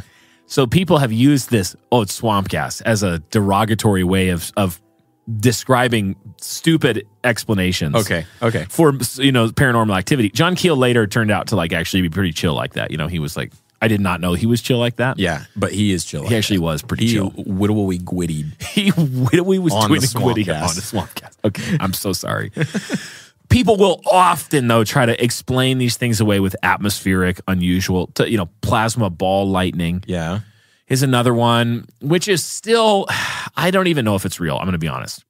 I know. I've never even heard of that. Really? Like, yeah. People, so you've seen that fake video, right? Which one? The train tracks? I didn't even describe it. Are you telepathic? I'm not. Look, we're locked in. We're not that locked. We're not the same person. You're not despite what many people think. Okay. No, plasma ball lightning. I don't know if I've seen that video. There's a video where people said, "Oh, it's finally been proved," because there was this theory that you could have a lightning phenomena that looked like a ball of plasma was floating, almost suspended in the air and moving in weird directions. Oh, that's crazy. And there are all sorts of theories about how it forms. I'm still not sure. Legitimately, I think there's a debate about whether it's real at all. Okay. There was a video where it was like over train tracks or something, I think. Okay. And it was like a blue ball lightning thing. So one time my mom claims that she saw that happening at train tracks. Okay. See, and so, but the thing is, this video is fake. It was CGI. Oh, okay. And it tricked a bunch of people. Okay. Now, ball lightning as an explanation, there is an atmospheric physicist named John McDonald, and supposedly he's done research and basically demolished the explanation of ball lightning as the basis of UAP. He's like, it just doesn't fit. Even the theoretical model for what ball lightning does, it just does not fit what they're seeing. Sure. Okay. Great. Okay. So that's an explanation. Love it. Earth lights is another one. Great name. These are all mentioned by NIDS in their paper on the subject. These are electrical discharges in the atmosphere generated by geological forces in the Earth. Mm-hmm. Okay, this is real. Okay. But again, does not account for the actual behavior. Like, what happens is scientists sometimes will say, oh, you saw something in the sky. Well, you know what? There's this thing that happens where something happens in the sky. Yeah. It's got to be that. A lot of people think, what's those lights that come up? It's in Appalachia somewhere. Yeah, I know. I'm in Tennessee. Yeah. It's in the Smokies. Anyway, where there's been lights that light up a mountain at night, and it's like all the time. Didn't Wendigoon go there? Wendigoon went there. Great video. By the way, Wendigoon, you guys, I need Shout you to out go Wendigoon. on Twitter and YouTube and all of his comments and say, listen to Haunted Cosmos. He's a Christian, I'm pretty sure. Spam Wendigoon. Does videos on weird stuff. We so like cool. him. He's so funny. He's so cool. He's like the dorkiest. I just love him so much. Yeah. Tell Wendigoon to literally for free promote Haunted Cosmos. But so that was one of the explanations, and it literally looks like a spotlight. Yeah, coming weird. out. It is really weird. Please go on. So you see stuff like this again. It's just what you'll find with a lot of these explanations is that while they account for a limited range of some of the sightings, there's usually some percentage that if the witness is being at all accurate, there's just no way. There's no way. That's the thing is the scientists will be like, well, what they saw was this real thing. Mm-hmm. It's not like they didn't see anything. It's just that they suddenly forgot how to describe how things move. Yeah, they were like suddenly stupid. And I'm like, come on. Another one that's like this is that I've heard people say that around Skinwalker Ranch, there's natural gas and oil drilling. And sometimes they burn off gases. Yeah, sure. Yeah. And they'll be like, oh, that's what they saw. I've seen that. And I'm like, look, Sherman is not stupid. You have to just start by saying he's not a complete idiot. Right. Why do people start with why is Occam's razor saying that not only are they dumb, but they're mentally handicapped, okay? Yeah. Or blind. I don't understand this at all. Like he probably had a driver's license, Sherman did. Yeah. I bet you he had to pass a sight test. I bet he can see. I bet he literally can see. He's a cattle herder. I bet he can see. He's probably capable of vision. He probably has the gift of sight. Like not even third sight, second, just normal sight. Just normal first sight. Okay, another one. This is probably the most compelling. And I know like Michael Heiser has a documentary on YouTube that he did with Logos where he talks about the like Roswell stuff. Yeah. I will say there are clearly instances in the UAP UFO stuff where it is the government doing stuff. Yes. China, Russia, America. They're 100%, I am certain of that. A lot of it is too, like some of it's even the false conspiracy theory where the government will feed you a conspiracy to distract you from this real thing. 100%. Okay. So keep a ready sword, guys. Don't let daddy government come in and trick you like your daddy did when he was with 3 and he pretended to pull a carrot out of your ear. Yeah. Like, okay, he's waving his other hand over here. He's like, oh, look at this hand. And he pulls a carrot out of your ear with the other hand. You're like, pull carrot. What? How did you do that? Yeah. Okay, the government does that. Like, I'm just saying, the LSD experiments, sleight of hand. Tuskegee, we know this. Yes. So don't think I'm discounting this as part of it. NIDS actually investigated. Are you familiar with the Dulce stuff that they investigated in New Mexico, Ben? Slightly, yeah. So they realized that there was this other area that had some shocking similarities to Skinwalker. Okay. Same time, mid-90s, while Outside they're doing of Albuquerque. Yeah, that's right, along Route 64. Okay, So they're going down. The parallels are like UAP, Bigfoot, dog creature sightings, orange and other colored orbs, strange craft in the sky, mostly Native American population of 2,000 in the town. Okay. The Jicarilla Apache. I pronounced it like it's Mexican. I don't know if it is. Cool name. That the reservation encompasses Dulce. Wikipedia describes it like this: Dulce Base is the subject of a conspiracy theory. Love it. Yeah. Claiming a jointly operated human and alien underground facility exists under the mesa. There's a connection, yeah. Under Colorado, under New a Mexico mesa. border. Yeah. Near the town of Dulce, New Mexico. So that's the theory. That's what people think. I'm not saying that's true. Sure. But there's a very similar number of connections. So they actually, one of the reasons sometimes Sherman would be like, have to go call the NIDS team and say, come, something happened, is because they went to Dulce. And they also did, we might need to do a Dulce episode at some point, but stuff happened there too. Okay. Like, and I read some stories that made me want to include them here, even though they have no bearing. Well, hey, Dusty Tome. Bigfoot stuff. There'll be Dusty Tome. Bro, whoa, Bigfoot stuff? Bigfoot stuff. You know what's interesting? No, that actually, there is a connection there. Because There is a connection. Let's shoehorn it in. We can't forget. Yeah, let's shoehorn This it in. is a short episode already. We need more content. We can't forget that all of this started with the legend of the Skinwalker. Yes. This Navajo Thank entity. Yeah, like a physical entity that was So true, King. Yeah, it's a cryptid. All right. Guess what else is a cryptid? For real. Peeps. Bigfoot. Bigfoot. Bigfoot is a cryptid. Actually, it's a Nephilim spirit. So it's a Australopithecus. No, it's not. it's a Hollow Earth Be quiet. dweller. Okay. Unless it really is. I don't know. Anyway. All right. But my point is, Yeah.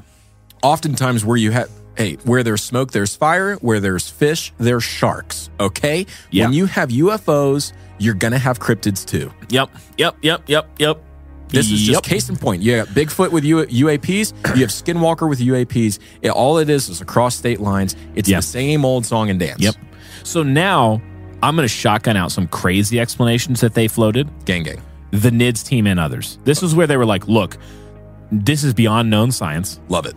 They came up with what they call the interdimensional hypothesis. This is very similar to John Keel's ultra-terrestrial hypothesis, etc. These are like creatures or beings from other dimensions that are capable of accessing physical reality, but don't necessarily have to be physical all the time. But they're capable of influencing physical reality, and they may be capable of mind control. Okay. So that's a theory. To me, I'm like, you're close. If that's what you want to describe a demon as, sure. Yeah, sure. Fine.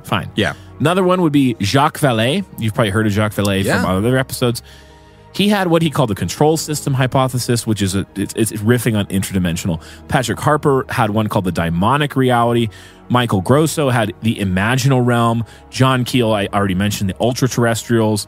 Then we have the older Middle Eastern conceptions of things like the jinn. So the researchers weren't dumb. Like, they recognized that many spiritual to supernatural explanations already had existed in these regions from Native American peoples. So again, as a Christian, we're looking over all this and saying, what these people are doing, if I could leave you one thing from this episode, what everybody does all the time is they look at phenomena and they explain it using the vocabulary and the worldview that they have. Yes.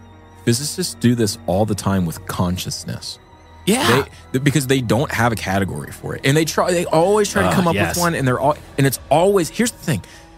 It's always unsatisfying, even to them. They know that they're like, we're missing something, okay? So true, King. And the thing is, we know what it is. We know what they're missing. It's the image of God. Yeah, but you're missing the spiritual element of humanity. They're missing the image of God. They're missing, and they're missing that, but they're still trying to explain it. So then you get into this like wild speculation of thought speed and soul speed and stuff that, but it all comes back to this idea when you're a materialist of, well, it's just something we haven't figured out yet. But who's to say there's not a higher species, a higher, a species on another plane that has figured it out? Yeah. And so to them, like, penetrating someone's mind would be like tightening a bolt on your car. Yeah.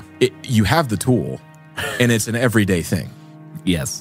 So materialism. Not even once. It's a heck of a drug. Ben, I would like to now abruptly move into the last section of the NIDS investigation section of our Skinwalker Ranch coverage. I am so excited to get here. I want to tell the meditating hippie story, and then you can close us out with the portal. I love it. Let's go. So strange stuff is happening. Some of it's like cryptid. Some of it's, the supposed UAP. There's all sorts of crazy stuff happening. But one thing that both the Shermans and the NIDS team, the NIDS team especially, they're scientists, and they're like, look, this makes me uncomfortable as a scientist, but it seems like meditation triggers things.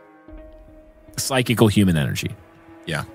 Which I just want to say, like, even as a Christian, we know that people are embodied souls and that we're not just neurons firing in our brain. Mm-hmm. Thought is not that. So some of the things we're going to talk about on Haunted Cosmos, like remote viewing and things like that, I always wonder, are we more saturated with materialism than we realize, and we actually underestimate the reality of things like, do people have some sort of psychical element? I've wondered that about telekinesis.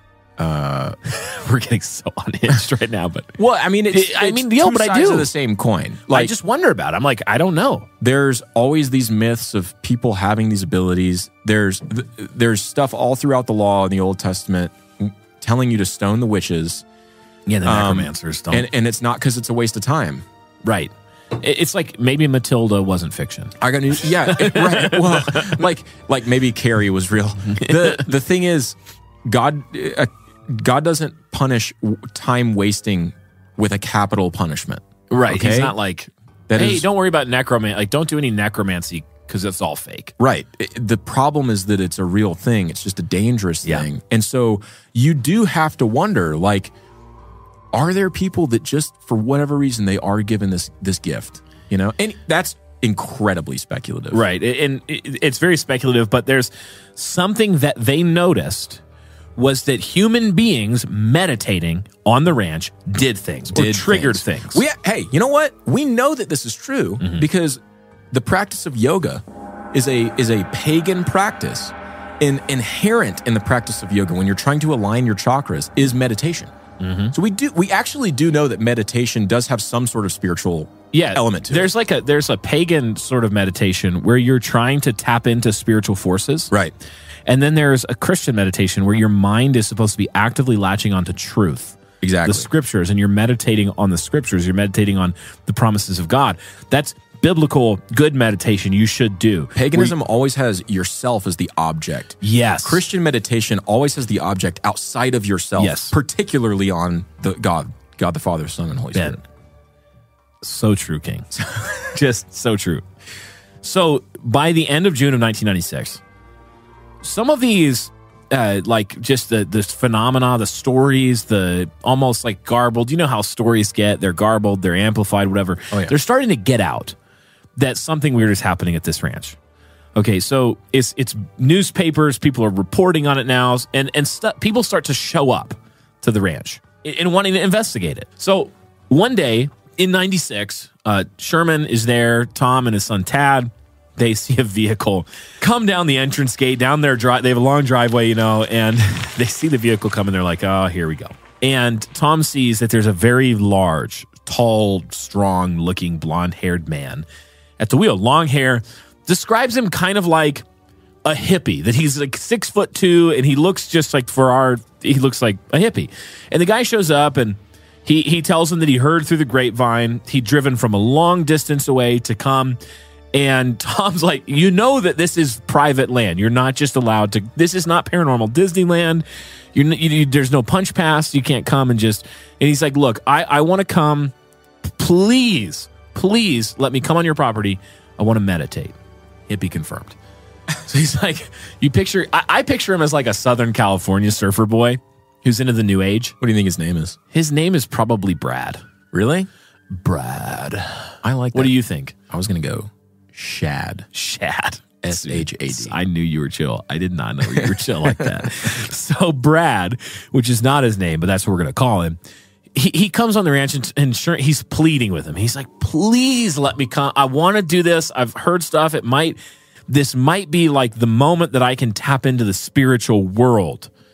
And they're like, all right, okay, my guy. So the Shermans, Tom and his son, they say, all right, get in the truck. They get into Tom's truck. They head out onto the ranch, and they're like a mile in, and the hippie says, this is it. This is the spot that he wants to meditate at. And by the way, the spot that he picked, he didn't know this, was the spot where much activity had happened. Okay. Like weird stuff. That's interesting. Like the tree line stuff, the animals, a lot of things that happened at this spot. A lot of people say that humans have dozens of senses. Not just the five. Not just the five, Yeah. but we have many that are sort of biosensor type things that we've grown less attuned to because we have grown so materialistic and less dependent on the environment we're in. One of the senses that I have is the seventh sense is like I can feel the vibe that you and I have. I can feel it. Ben. Hey, close your eyes. I'm closing. I can't see anything. What do you see? Just nothing, That's my world without you. bro. So Let's go to Chili's. he taps in. Like what we feel when we pull into a Chili's parking lot, this is the place he felt at this moment. Ooh, that's a good feeling. So they stop, he gets out, and Tom and Tad are like, I guess we wait. Like, I guess we're just like babysitting a large hippie. He walks out to this little hill. There, it's kind of like an open field. There's a tree line in the maybe 100 yards away. They stop there. And it's just quiet. The guy sits down. They're like 30 yards away from him. He closes his eyes and in what they describe as a faintly religious gesture, spreads both of his arm out. Okay. And they're laughing. Like Tom and his son, they're absolutely tickled. They just think this is hilarious. Because you know the type, like the type with crystals in there, and they've got the the dream catchers, and they think that they're going to project their thoughts out into Orion's belt with their new agey made up The Secret nonsense, right? Where they're just syncretizing a bunch of Eastern mysticism with like warmed over Western thinking, and it's just made like it's just dumb. So this guy's meditating, but they stop laughing after a minute because it's like Tom Sherman thinks he hears something like the chime of a cowbell, and you might say, well, why would that stop him in his tracks? Isn't this a cattle ranch? Well, Tom Sherman knows he doesn't have any cowbells on his animals. Ooh. He doesn't use cowbells. So here's the chime, and he's like, what's going on? Where is that sound coming from? And he's able to hear that he thinks it's coming from deep in the copse of trees up ahead, and he hears it again, but it's nearer now. It's approaching him. The stranger seemed not to have heard it, or he's so deep in his meditation that he's silently sitting still in this religious gesture. Now, all of a sudden, Tom believes he begins to see in the trees sort of a faint, moving blur. But something moving very quickly in between the trees. He can see sort of this blurry shape, but he can't tell if it's the source of the cowbell. He can't tell what it is. It's daylight, by the way. And he's watching it move from tree to tree, almost as if it was circling, and he begins to feel this sense of dread and unease. And then all of a sudden, as he's watching this thing, with no warning, it breaks out of the tree line, and it starts to absolutely run towards the man who is meditating. And Tom is blinking his eyes because the thing he's seeing, it's like he has some fuzz in his eyes. He can't see it. It's broad daylight, but it's blurred. It's almost invisible looking. It's like the heat distortion you see on the blacktop on a hot day. And Sherman realizes all of a sudden that this thing is going right for this meditating man. And this guy has no idea. He's got his eyes closed. So just as Sherman is about to yell and say, look out, all of a sudden, what the Hunt for the Skinwalker describes as a shimmering, wraith-like huge thing stopped inches from the meditator and then let out a deep, just animalistic roar that echoed through the landscape. Oh. Like ear-splitting roar.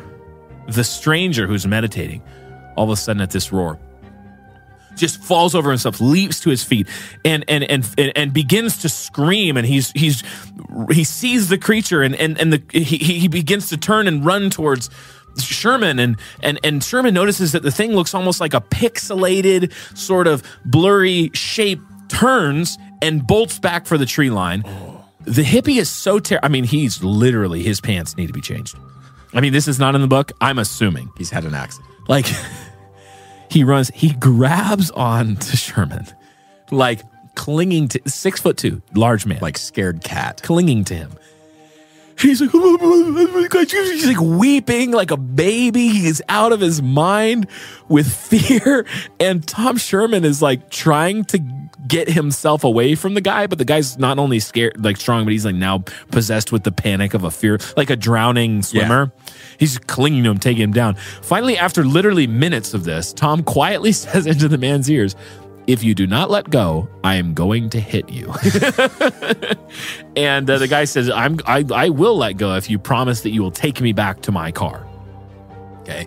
Guy's transformed with fear. He says, okay, take him back to his car. Guy gets back in his car and like absolutely with no respect for the gravel driveway that they have to maintain, peels out and just barrels down the road and drives away. Never saw him again. My gosh. Okay. Now here's the cherry. Here's the cherry on top. It was sometime later,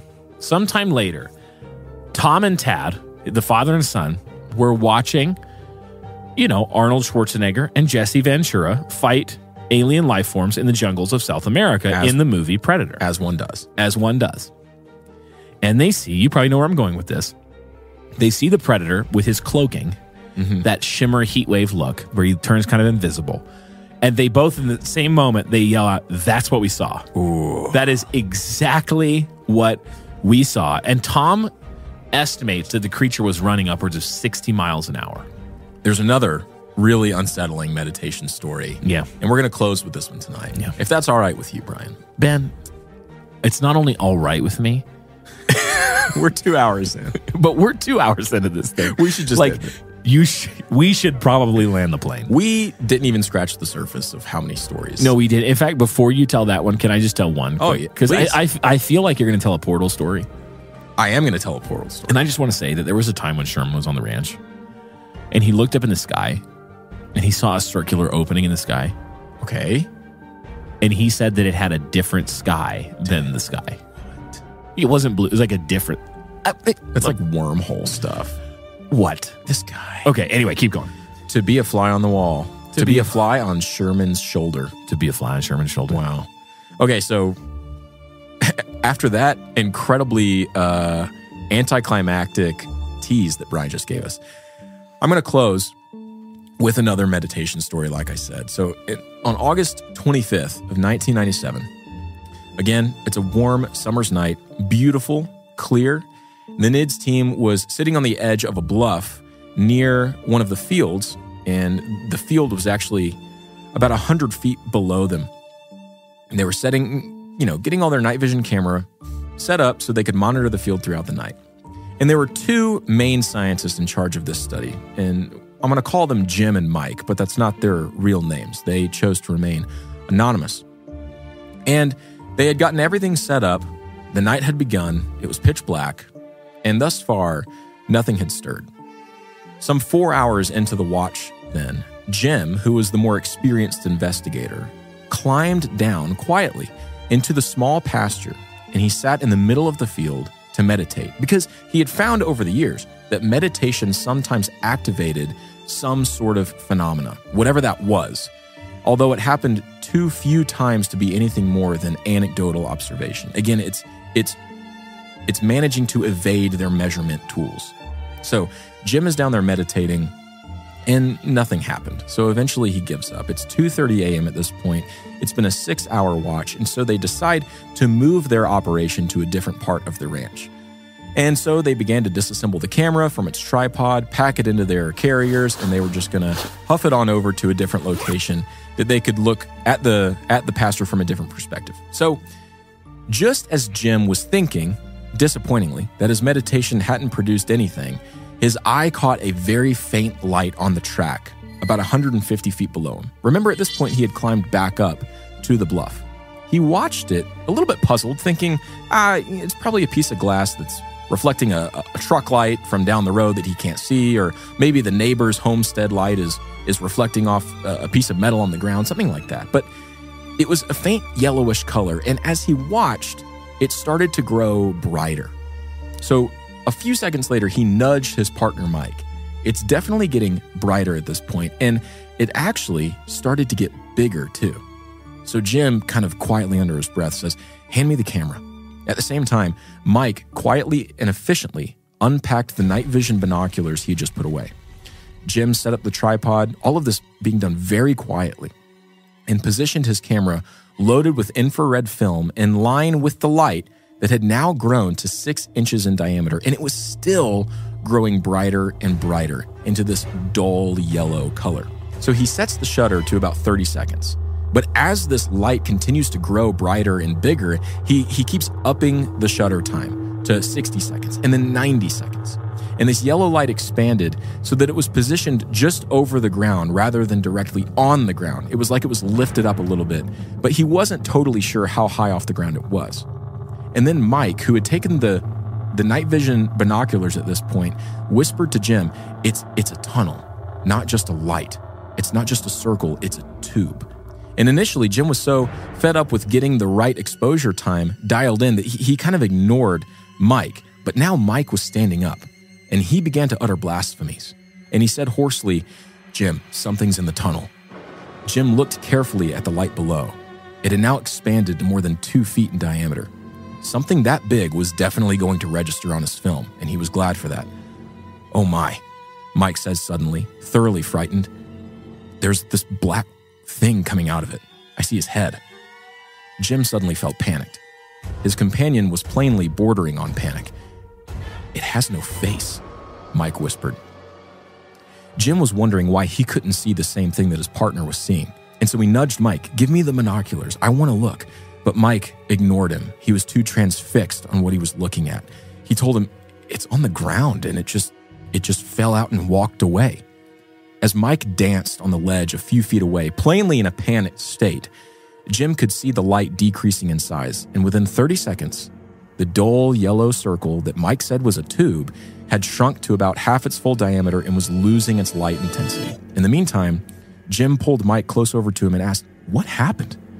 And Mike said, "A big black creature just crawled through that tunnel. It got onto the ground and it walked away. That's what happened. And it's lurking around here somewhere." At that moment, Jim felt a chill run up his spine. "I only saw a yellow light. Are you sure?" Mike said, "Of course I'm sure." The night vision turned the light into a 3D tunnel, and some large thing, I'm thinking maybe 400 pounds and at least 6 feet tall, crawled out of the tunnel. Even the distant coyotes had stopped howling at this point. Everything was silence, and the deep silence remained even after 15 minutes while they gathered their equipment and walked down the bluff so that they could analyze the ground. Nothing stirred, and once near the track, though, a strong, pungent, sulfur-like smell attacked their nostrils, and they had smelled this before after other phenomena had taken place. They got out their NARD alert counter, and they could pick up alpha, beta, gamma, and x-rays. And then after a few minutes of monitoring, everything went back to background normal levels. They found nothing unusual in the magnetic field meter, nothing registered, and eventually the whole scene, the whole aura returned to a level of calm. They were able to describe what they had seen.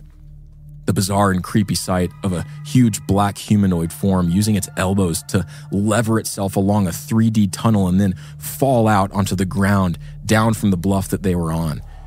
Jim believed his friend, his colleague. He knew that Mike had spent long hours in the darkness tracking this stuff, and he wasn't given to flights of fancy. At least, not until tonight. The team spent hours the following day searching for footprints, but to no avail. Mike and Jim worked on a written report of the incident. Their instruments, of course, the camera included, had failed to record anything unusual. The photos were very disappointing, showing only a single, very faint, blurry light in one of the many rolls of film that had been used.